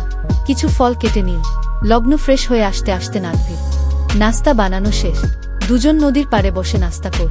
নাস্তা খেতে খেতে লগ্ন বলল, শোনো, আমরা যদি কোনোদিন অভাবে পড়ি তাহলে তোমার এই স্যান্ডউইচ দিয়ে দোকান দিয়ে ফেল। এত ভালো স্যান্ডউইচ তুমি বানা, এর আগে খাওনি কেন? নাদভি হো হো করে হেসে ফেল। লগ্নর প্রথম দিকের সেই সব দিনগুলোর কথা মনে পড়ে গেল। ওর হাসি দেখেই তো মজেছিল। বলল, তুমি হাসলে তোমাকে খুব সুন্দর লাগে, এত কম হাসো কেন ইদানিং? নাদভি নদীর দিকে তাকানো ছিল। সেদিকে তাকানো অবস্থাতেই বলল, ভয় হয় তাই। লগ্ন ভ্রু কুচকে বলল, কিসের ভয়? নাদভি এবার লগ্নর দিকে তাকিয়ে বলল, শুধু হাসি না, সবকিছুতেই ভয় লাগে। হারিয়ে ফেলার ভয়। যদি ভাবো পটানোর জন্য করছি, ভাবতেই পারো একসময় তো পটানোর জন্যই করতাম। লগ্ন কিছুক্ষণ নাদভির চোখের দিকে তাকিয়ে রইল। নাদভি। তারপর নাদভির কাছে এসে গা ঘেঁষে বসো, হাত ধরে কাঁধে মাথা রেখে বলল, তোমার যখন যা ইচ্ছে করবে তাই করবে, ভয় নেই, পটেই গেছি, আর পটানোর কিছু নেই। নাদভির বুকের ভেতর উথাল পাথাল ঢেউ উঠেছে। সে আর কিছু বলতে পারল না। নাস্তা শেষ করে ওরা গাড়ি নিয়ে ছুটল ব্যান শহরের উদ্দেশ্যে। বিশাল রকি মাউন্টেনের পাদদেশে ছবির মতো সুন্দর একটা শহর ব্যান। রাস্তার দুধারে দোকানপাট আর টুরিস্টদের জনসমাগমে জমজমাট পুরো শহর। কিছুক্ষণ এদিক ওদিক ঘুরে বেড়াল, টুকটাক কেনাকাটা কর। তারপর গেল বহুল প্রতীক্ষিত ব্যানফ হট স্প্রিংয়ে। এটি পাহাড়ের চূড়ায় একটি প্রাকৃতিক উষ্ণ পানির পুল। পাশেই পাহাড় চূড়ায় সারা বছর বরফ জমে থাকে। আশেপাশের প্রতিটি লেকের পানি ভয়ঙ্কর ঠান্ডা, অথচ এই পুলে এসে পড়ছে গরম পানি। বিধাতার কি চমৎকার আশ্চর্য সৃষ্টি! প্রথম দিকে পুলটিও প্রাকৃতিক ছিল, পাথর দিয়ে বাঁধানো। পরবর্তীতে টুরিস্টদের ব্যবহারের সুবিধার্থে সুইমিং পুলের মতো করে তৈরি করা হয়েছে। এটি যেহেতু পাহাড়ের চূড়ায়, তাই ব্যানফ শহর নিচে, মেঘেরাও খুব কাছে, যেন হাত বাড়ালেই ছোঁয়া যাবে। লগ্ন ও নাদভি পুলে নেমে কখনো সাঁতার কাট, কখনো চুপচাপ পাহাড় চূড়ায় ভেসে বেড়ানো মেঘ আর সূর্যের লুকোচুরি খেলা দেখ, কখনো বা আবার দেখল নিজেদের পরস্পরকে। এখন এখানে বসন্তকাল, তাপমাত্রা অনেক কম, বেশ ঠান্ডা। তার মাঝে এই গরম পানি শরীরে এত আরাম এনে দিল যে উঠতেই ইচ্ছে করছিল না। কিন্তু খিদে পেটে ইঁদুর দৌড়াচ্ছিল, তাই উঠতে হলো। কাপড় পাল্টে বেরিয়ে এলো। রেস্টুরেন্টে লাঞ্চ করে বিকেলে ফিরে এলো ক্যাম্পগ্রাউন্ডে। কাঠ শেষ হয়ে গেছে, নাদভি আবার কিছু কাঠ নিয়ে এলো। সূর্য ডুবলে সব অন্ধকার, তাই বেলা ফুরানোর আগেই রাতের রান্নাটা শেষ করে ফেলতে হবে। নাদভি কাঠ কাটতে শুরু করতেই লগ্ন বলল, রাতের রান্নাটা আমি করি, কি খাবে বলো তো? নাদভি কাঠ কাটতে কাটতে বলল, তোমার ইচ্ছা। আচ্ছা এটা বলো যে ভাত খেতে চাও নাকি অন্য কিছু? নাদভি হেসে বলল, বাঙালির মন তো একটু ভাত করবে। মিসিসাগা ছেড়ে আসার পর থেকে তো ভাত খাওয়া হয়নি, তাহলে ভাতেই করি। রান্না করা গরুর মাংস যে এনেছিলাম ওটা গরম করি, সাথে দুটুকরো মাছ ভাজা। নাদভি হেসে বলল, ফার্স্ট ক্লাস খানা। লগ্ন সব প্রস্তুত করতে করতে নাদভি আগুন জ্বালিয়ে দিল। লগ্ন রান্না বসিয়ে জিজ্ঞেস করল, কফি খাবে? নাদভি বলল, আমি বানাই। নাদভি কফি বানিয়ে লগ্নর পাশে এসে চেয়ার পেতে বসল। কফি খেতে খেতে বলল, জানো মা আমার হাতের কফি খুব ভালোবাসত। লগ্ন নাদভির দিকে তাকিয়ে দেখে ভাবনায় ডুবে গেছে সে, হয়তো পুরনো দিনের ভাবনা। বলল, মাকে দেখাবে? ছবি আছে। নাদভি তার ফোন থেকে ছবি দেখাতে দেখাতে বলল, শেষ দিকে মায়ের অনেক ছবি তুলে রাখতাম, বুঝতে পারছিলাম হারাতে চলেছি। লগ্ন খুঁটিয়ে খুঁটিয়ে দেখল হাসপাতালের বেডে শুয়ে আছে অসুস্থ একজন মহিলা। নাদভির চেহারার সাথে মিল আছে। বলল, সুস্থ সময়ের ছবি নেই? আচ্ছা দাঁড়াও দেখাচ্ছি। নাদভি ফোন ঘেটে সুস্থ অবস্থার ছবি দেখাল। অসম্ভব সুন্দর ছিলেন দেখতে। ক্যান্সার কতটা বদলে দিয়েছিল। নাদভি বলল, আমার স্মৃতিতে অসুস্থ চেহারাটাই ভাসতে থাকে সবসময়, তাই হয়তো ওই ছবিগুলো প্রথমে দেখিয়ে ফেলেছি। কিছু মনে করো না। লগ্ন ভ্রু কুচকে বলল, কি মনে করব?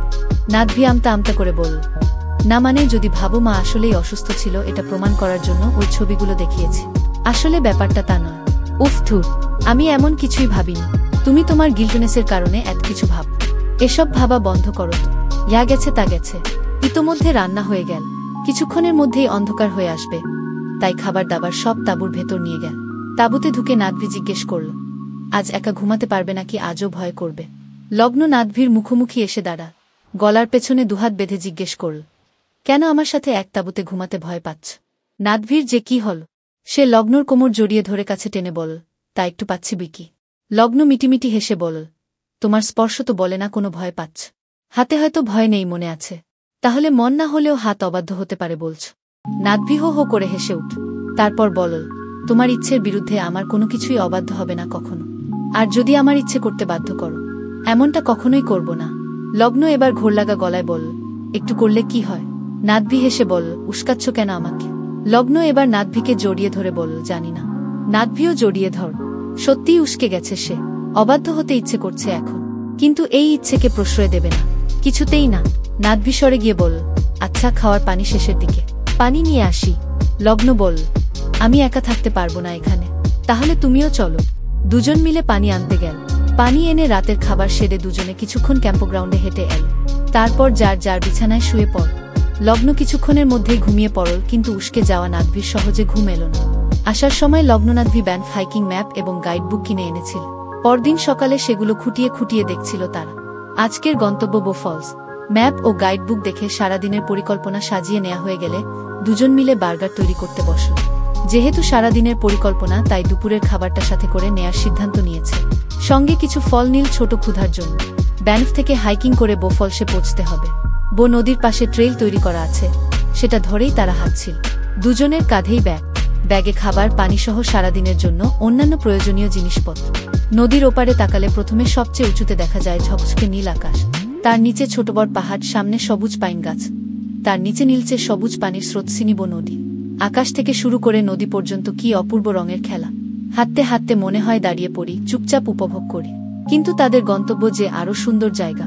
হাঁটতে হাঁটতে নাদভি একসময় বল, বো নদীর ট্রেইল এত সুন্দর, ফলস পর্যন্ত না যেতে পারলেও আক্ষেপ থাকবে না। লগ্ন বল, আমার থাকবে। বো ফলস দেখার জন্যই এত কষ্ট করে এতটা পথ হাঁটছি। নাদভি হাসতে হাসতে বল, একটু হাঁটাহাঁটির অভ্যাস রেখো, তাহলে এত অল্প হেঁটেই ক্লান্ত হয়ে পড়বে না। লগ্ন বল, ওমা, প্রতিদিন মেট্রো স্টেশন পর্যন্ত কে হাঁটত? এখন তুমি তো আমাকে গাড়ি করে অফিস নিয়ে এসে অলস বানিয়েছ। আমি নিশ্চিত যখন আমি মেট্রো স্টেশন পর্যন্ত হাঁটতাম তখন এলে আমার হাঁটতে এত কষ্ট হতো না। নাদভি হেসে বল, অফিস টাইমে আর অফিস শেষে হেঁটে কষ্ট করার দরকার কি? অন্য সময় হাঁটবে, আমি যেমনটা করি। লগ্ন ভেঙচি কেটে বল, তোমার মতো অত আলগা তেল নেই আমার গায়ে। লগ্ন এক জায়গায় বসে পড়ে বল, দাঁড়াও, একটু বসে যায়। নাদভি দাঁড়াল। লগ্ন পানি খেল, তারপর একটা এনার্জি বার খেয়ে আবার হাঁটা শুরু করল। দূরে বো ফলস দৃশ্যমান হতে না হতেই পানির শব্দ শোনা গেল। কি অদ্ভুত প্রকৃতির সঙ্গীত! ঝর্ণার এই সঙ্গীতের নেশায় যে একবার পড়েছে, সে কখনো এই নেশা ছাড়াতে পারে না। লগ্নরও হয়েছে সেই দশা। বো ফলসের পানি মাত্র ৩০ ফিট উপর থেকে পড়ে, প্রস্থ ১০০ ফিট, কিন্তু এর সৌন্দর্য বর্ণনাতীত। ফলসের একপাশে বড় পাহাড়, আরেক পাশে ট্রেইলের পাশেই খাঁজকাটা ছোট পাহাড়। এখানে অনেক রকম অ্যাক্টিভিটি আছে। লগ্ননাদভি বেছে নিল রাফটিং। রাফটিংয়ে দুজনেই নতুন, কিন্তু দারুণ অভিজ্ঞতা হল। কি ভয়ঙ্কর সব স্রোত পেরিয়ে গেল। প্রথম দিকে মনে হচ্ছিল রাফটিং বোট উল্টে পড়ে যাবে, কিন্তু পড়ল না। এরপর খুব দ্রুত অভ্যস্ত হয়ে গেল। তখনই আসল মজাটা শুরু হল। রাফটিং শেষে দুজনে জামাকাপড় পাল্টে লাঞ্চ করতে বসল। খেতে খেতে নাদভি বলল, আমার জীবনের বেস্ট একটা এক্সপেরিয়েন্স ছিল এটা। লগ্ন বলল, আমার থ্যাংক ইউ সো মাচ, তুমি না থাকলে এটা সম্ভব হতো না। নাদভি হেসে বল, আমার ক্ষেত্রেও তাই, তুমি না থাকলে তো এখানে আসাই হতো না। লগ্ন এবার দুষ্টুমি করে জিজ্ঞেস করল, আমি না থাকলে আর কি কি হতো না বলতো? নাদভি হেসে বল, ৩৫০০ কিলোমিটার ড্রাইভ করে আসা হতো না, ব্যানফ দেখা হতো না, হট স্প্রিংয়ে সাঁতার কাটা হতো না, কাট কাটা হতো না, আর আর আর মুগ্ধ চোখে ঘুমন্ত পরি দেখা হতো না। চমকে তাকালো লগ্ন। নাদভি চোখ সরিয়ে নিল। লেক লুইসকে পাখির চোখে দেখার লোভে লগ্ন ও নাদভি পরদিন হাইকিং করা শুরু করল। বিশাল জঙ্গলের মাঝখান দিয়ে রাস্তা, গাছপালার ফাঁক দিয়ে রকি মাউন্টেইন দেখা যায়। ৪-৫ মিনিটের সহজ হাইকিং, কিন্তু হাঁটতে গিয়ে দেখা গেল কিছু কিছু জায়গায় রাস্তা খুবই উঁচু। হুট করেই কোনো পরিকল্পনা ছাড়া বিকেলবেলা তারা রওনা হল। সূর্য ডোবার আগে ফিরে আসতে পারলেই হয়। এই সময় মানুষজন নেমে আসছে, শুধু তারাই ওপরে উঠছে। লগ্ন একটা জায়গায় গাছের গুড়ির ওপর বসে পড়ল। বট বট শ্বাস ফেলতে ফেলতে বলল, দাঁড়াও, একটু বসে যায়, পা ব্যথা করছে। নাদভিও এসে পাশে বসল। লগ্ন পানি খেয়ে বলল, কি অদ্ভুত সুন্দর জায়গা, তাই না? কত বড় বড় গাছ। নাদভি বলল, হ্যাঁ, আমার তো এখন মনে হচ্ছে ৪-৫ মিনিট কেন নয়, ০ ঘন্টা লাগলেও আপত্তি নেই। না না, তখন আবার বেশি পা ব্যথা করবে। নাদভি হাসল। লগ্নর থেকে নিয়ে পানি খেয়ে তারপর বলল, আর কোথাও যেতে চাইলে আজকেই যেতে হবে, কিন্তু কাল সকালে আমরা রওনা হচ্ছি, মনে আছে তো? আরে না, এবার আর কোথাও যাব না, অত ছোটাছুটি করতে চাই না, রিল্যাক্সে ক্যাম্পিং করতেই তো আসা, তার মধ্যে যতটুকু যা ঘুরেছি তা যথেষ্ট। ঠিক আছে। আরও কিছুক্ষণ বসে তারা রওনা হল। আরও ২ মিনিট ৫ বিশ্রামের পর তাদের হাইকিং শেষ হল। ওপরে উঠে সামনের সৌন্দর্য দেখে দুজন কথা বলতে ভুলে গেল। অনেক নিচে নীল পানির সম্পূর্ণ লেক লুইস একসাথে দেখা যাচ্ছে। নীল বললেও ভুল হবে, অনেকটা প্যাস্টেল রঙের মতো। ওপর থেকে লেকটাকে ছোট লাগছে। লেকের ওপারে পাইনের জঙ্গল। লগ্ন একটা বেঞ্চে বসেছিল। নাদভি হাঁটছিল। হাঁটতে হাঁটতে সে কিছু বুনো ফুল দেখতে পেল। কয়েকটা ভিন্ন ভিন্ন রঙের ফুল ডাটাসহ ছিঁড়ে একটা তোড়ার মতো বানাল। তারপর সেটা নিয়ে লগ্নর কাছে গেল। লগ্ন খেয়াল করেনি সে লেক লুইসের সৌন্দর্যে ডুবে আছে তখন। নাদভি আচমকা হাঁটু গেড়ে বসে ফুলের তোড়াটা এগিয়ে দিয়ে বলল, will you be my wife, real wife? Lagna অবাক হল, সঙ্গে ভীষণ ভালো লাগায় আচ্ছন্ন হল মন। সে ফুলের তোড়াটা নিয়ে নাদভির সামনে দাঁড়িয়ে পড়। লগ্ন মাথা নেড়ে বলল, ইয়েস, আই উইল। এবার নাদভিও উঠে দাঁড়াল। তারপর অবাক হল লগ্নর চোখে জল দেখে। বলল, তুমি কাঁদছ? লগ্ন আচমকা নাদভিকে জড়িয়ে ধরল। নাদভি জড়িয়ে ধরে জানতে চাইল, কাঁদছ কেন? লগ্ন কাঁদতে কাঁদতেই বলল, জানি না। I love you. নাদভির বুঝতে বাকি রিল না এ কান্না সুখের কান্না। সে লগ্নর মুখটা দুহাতে ধরে চোখের পানি মুছে দিল। বলল, আই লাভ ইউ টু। কিছু বুঝে ওঠার আগেই নাদভি লগ্নর ঠোঁটে চুমু খেল। এক মুহূর্ত পর সরে যেতেই লগ্ন তাকে ধাক্কা দিয়ে বেঞ্চে ফেলে তার কোলে বসে চুমু খাওয়া শুরু কর। এই ভালোবাসার ক্ষণের সাক্ষী হয়ে রিল Rocky mountain, Lake Louise, pine গাছ, মেঘেরা আর পাখিরা। পাহাড়ে ওঠা যতটা কঠিন ছিল, নামা ততটা কঠিন ছিল না। বেশ আরামে এবং দ্রুতই নেমে আসতে পার। আরেকটু দেরি হলে অবশ্য অন্ধকার হয়ে যেত, তখন হয়তো অসুবিধে হতো। এই রাতে আর রান্নাবান্না করতে ইচ্ছে করল না, তাই বাইরে খেয়েই ক্যাম্পগ্রাউন্ডে ফির। যেহেতু কাল খুব ভোরবেলা মিসিসাগার উদ্দেশ্যে রওনা হতে হবে, তাই দুজনেই দ্রুত ঘুমিয়ে পড়। খুব ভোরবেলা তারা আবার প্রায় 3 দিনের যাত্রা শুরু কর। লগ্ন ও নাদভি ব্যাংক থেকে ফিরে অফিস জয়েন করে খুব ব্যস্ত সময় কাটাল কয়দিন। তারপর একদিন অফিস থেকে বেরিয়ে লগ্ন বলল, চলো টরন্টো যাই। হঠাৎ বিরিয়ানি খেতে ইচ্ছে করছে। টরন্টো যাওয়ার পথে নাদভি জিজ্ঞেস করল, বিয়ের কথা কি ভাবলে? বাবাকে কবে বলবে? লগ্ন একটা দীর্ঘশ্বাস ফেলে বলল, আমার ভয় করছে, মনে হচ্ছে বাবা রাজি হবে না। তাহলে উপায়? লগ্ন একটু ইতস্তত করে বলল, আমি বলি কি, আমরা নিজেরা বিয়ে করে ফেলি। বিয়ে করে ফেললে এরপর বাবা না মেনে পারবেন না। নাদভি অবাক হয়ে বলল, কি বলছ? আমার দিক থেকে তো কেউ নেই। তোমার দিক থেকেও যদি কেউ না থাকে তাহলে কিভাবে হয়? তোমার কেউ নেই তাই থাকবে না, আর আমার কেউ থাকলে এটা হতেই দেবে না। আপাতত বন্ধুবান্ধব কলিগরা থাকুক, আরেকটু ভেবে দেখো, কিংবা বাবাকে বলে দেখো। যদি রাজি না হয় তখন না হয় নিজেরা করা যাবে। লগ্ন একটু ভেবে বলল, আমি জানি বাবা রাজি হবে না, বিয়ে হয়ে গেলে মেনে নিতে বাধ্য হবে। নাদভি অগত্যা রাজি হল। বিরিয়ানি খেয়ে বের হতেই একটা ইন্ডিয়ান ব্রাইডাল দোকান চোখে পড়ল। লগ্ন বলল, চলো বিয়ের কাপড় দেখি। লগ্নর তেমন কিছুই পছন্দ হল না। দোকান থেকে জানানো হলো সামনের সপ্তাহে নতুন শিপমেন্ট আসছে, সেখানে নতুন নতুন অনেক কালেকশন পাওয়া যাবে।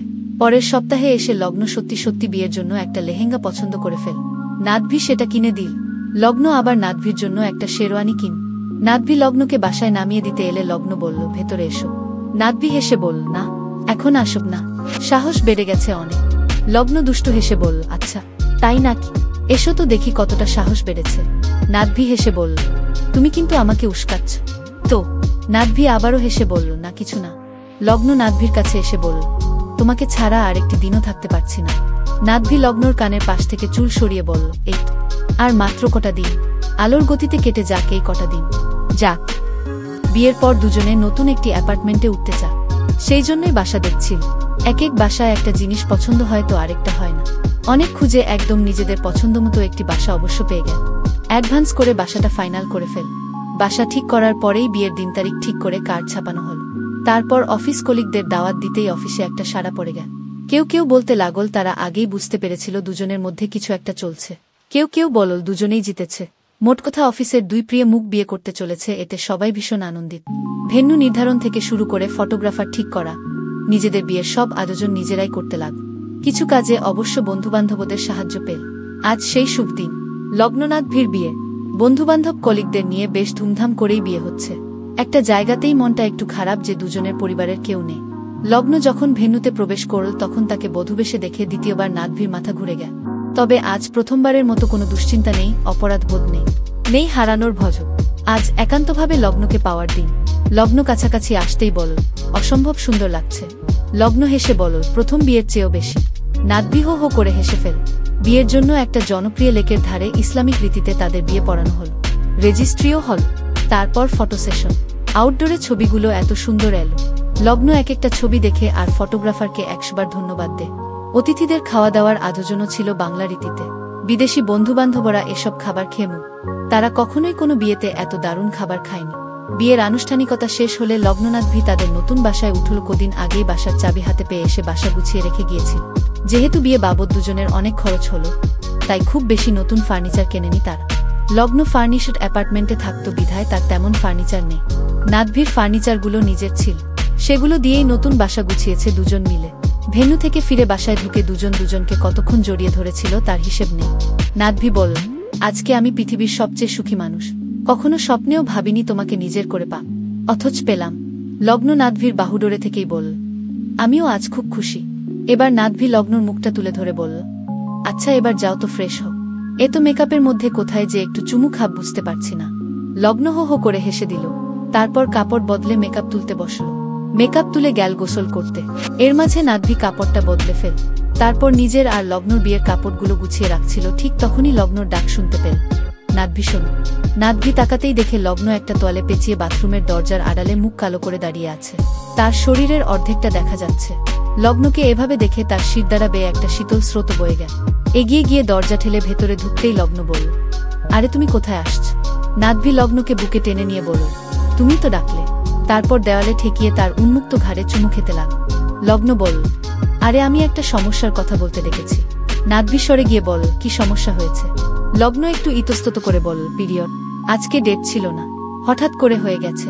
নাদভি একটা দীর্ঘশ্বাস ফেলে হেসে বলল, আচ্ছা ব্যাপার না, ছোট্ট একটা ব্রেক। লগ্ন রাগী গলায় বলল, শুরুতেই ব্রেক দরকার হলো? নাদভি লগ্নর পিঠ চাপড়ে দিয়ে বলল, আরে ইটস ওক। অনেকেরই বিয়ের টেনশনে হয়ে যায়। তাড়াতাড়ি গোসল শেষ করে বের হও। নাদভি বেরিয়ে এল। সারারাত দুজনে অনেক গল্প হলো গুটুর গুটুর। নাদভির বুকে মুখ গুজে আরেকটা রাত কাটল লগ্ন। সকালবেলা নাদভি ঘুম থেকে উঠে দেখে লগ্ন তার আগেই উঠে পড়েছে। কয়টা বাজে দেখার জন্য ফোন হাতে নিতেই দেখে ফোনের নিচে একটা চিরকুট। সেখানে লেখা, সরি টু লগ্ন জেঠার। চিরকুটটা পরে নাদভি কান্না আটকে রাখতে পারল না। এমনটা সে স্বপ্নেও ভাবেনি। একবারের জন্য বুঝতে পারেনি এমন কিছু ঘটতে চলেছে। কাল রাতেও না। ঘড়ির কাঁটায় এখন দুপুর 2টা। সে স্পষ্ট বুঝতে পারছে কি হয়েছে। বোঝার জন্য ওই চিরকুটটাই যথেষ্ট। তবু সে পুরো বাসা তন্ন করে খুঁজে দেখো। কোথাও লগ্ন বা লগ্নর কোনো জিনিস নেই। ফোনে পাবে না জেনেও ফোন কর, নম্বরটা বন্ধ। চোখ মুছে নাদভি বেরিয়ে পড়। সোজা অফিসে চলে গেল। তাদের টিম লিডারের কাছে জানতে চাইল লগ্ন চাকরি ছেড়ে দিয়েছে কিনা। তিনি অবাক হলেন। লগ্ন কেন চাকরি ছাড়বে? সবাই নাদভির উদ্ভ্রান্ত অবস্থা দেখে জানতে চাইল কি হয়েছে। কিন্তু নাদভি কাউকে কিছু বলতে পারল না। সে বেরিয়ে গেল অফিস থেকে। উদ্ভ্রান্তের মতো সে পুরো মিসিসাগা চক্কর দিতে লাগল। কোথাও নেই কোথাও নেই। বিকেলবেলা রাস্তায় হাঁটছিল নাদভি। তখন অফিস থেকে টিম লিডারের ফোন এলো। এই নাদভি লগ্ন তো আসলেই চাকরি ছেড়েছে। এইমাত্র খবর পেলাম। ঘটনা কি বলতো? হয়েছেটা কি? নাদভি কিছু না বলে ফোন রেখে দিল। এবার সে সরাসরি লগ্ন বাবাকে কল দিল। হ্যালো আঙ্কেল, আমি নাদভি আহমেদ। আতিকুর রহমান চমকে উঠলেন।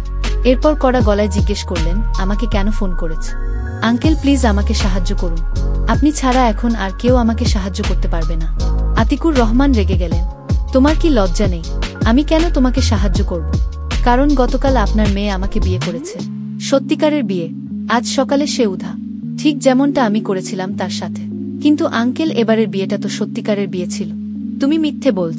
আমার মেয়ে আমাকে না জানিয়ে বিয়ে করবে কেন? নাদভির গলা ধরে এল। সে বলেছিল আপনাকে জানালে আপনি এ বিয়ে হতে দেবেন না। পরে আপনাকে জানাবে। আমি আপনাকে এক্ষুনি ছবি পাঠাচ্ছি, দেখুন। আতিকুর রহমান কিছুই বুঝতে পারছেন না। জানতে চাইলেন, তোমাদের আবার দেখা হলো কোথায়? কানাডায়। আমরা একই অফিসে একই টিমে কাজ করতাম। দেখা হওয়ার পর আমি যা করেছি তার জন্য ওর কাছে ক্ষমা চাই। ও ক্ষমা করে দেয়। তারপরই আমরা বিয়ে করি। তুমি যা বলছো তা যদি সত্যি হয়েও থাকে তবু আমার কিছু করার নেই। কারণ মেয়ে এখন আমার নিয়ন্ত্রণের বাইরে। আর এসবের জন্য তুমিই দায়ী। তুমি যা করে গেছো এরপর ও এই দেশে টিকতে পারেনি। আমার মেয়ে আমার থেকে দূরে চলে গেছে শুধু তোমার জন্য। আমার মেয়ে যখন ক্ষমা করেনি, আমি তোমাকে কখনোই ক্ষমা করব না। সাহায্য করা তো অনেক দূরের কথা। আতিকুর রহমান ফোন রেখে দিলেন। নাদভির শেষ আশাটাও শেষ। প্রচণ্ড কষ্ট হচ্ছে। শেষবার এমন কষ্ট হয়েছিল মাকে হারিয়ে। তবে তার কারো ওপর অভিযোগ নেই। একটা মানুষ একের পর এক পাপ করে বেড়াবে। এরপর হুট করে সব মুছে ফেলে ভালোবাসার মানুষের সাথে সুখে শান্তিতে জীবন কাটাতে চাইবে। প্রকৃতি তা মেনে নেবে কেন? নাদভি ঠোঁট কামড়ে নিজেকে সামলাতে চায়। নিজেই নিজের চুল টেনেছিল। তারপর ফুটপাতে বসে পড়ে চিৎকার করে কাঁদতে লাগ। লগ্ন কাঁদছিল ফ্লাইটে বসে। নতুন দেশে নতুন জীবনের সূচনা করতে যাচ্ছে। সে জানে না কি তার ভবিষ্যৎ। শুধু জানে আজ সে অনেক সুখী মানুষ। গত 3-4 বছর ধরে দাউদাউ করে জ্বলতে থাকা উত্তপ্ত লগ্ন আজ নিভেছে। হয়তো সে যা করেছে সেটাও ঠিক নয়, তবে সে এতে শান্তি পেয়েছে। জীবন তো একটাই। শান্তির চেয়ে বড় আর কি আছে? বাড়তি পাওনা হিসেবে সে উপলব্ধি করতে পারছে নাদভির সেই কথাটা, ভালোবাসার মানুষকে কষ্ট দিয়ে দূরে সরে যেতে গেলে নিজেকেও তার চেয়ে বেশি কষ্ট পেতে হয়। হ্যাঁ, নাদভিকে সে ভালোবাসে। এখন আগের চেয়েও অনেক বেশি ভালোবাসে। নাদভির সাথে কাটানো প্রতিটি রঙিন মুহূর্ত সে মনের মণিকোঠায় যত্ন করে রাখবে। কিন্তু নাদভিকে সে বিশ্বাস করতে পারে না, সম্মান করতে পারে না। নাদভি তারই মতো আরও অনেকগুলো মেয়ের জীবন নষ্ট করেছে জেনে তার প্রতি বিন্দুমাত্র সম্মানও আসে না। যাকে বিশ্বাস করা যায় না, সম্মান করা যায় না, তার সাথে আর যাই হোক জীবন কাটানো যায় না। তা সে যত ভালোবাসার মানুষই হোক। ভালোবাসা মানুষের একটা অনুভূতি, সে অনুভূতি দুর্বল হতেই পারে, কিন্তু মানুষের দুর্বল হতে নেই। সমাপ্ত।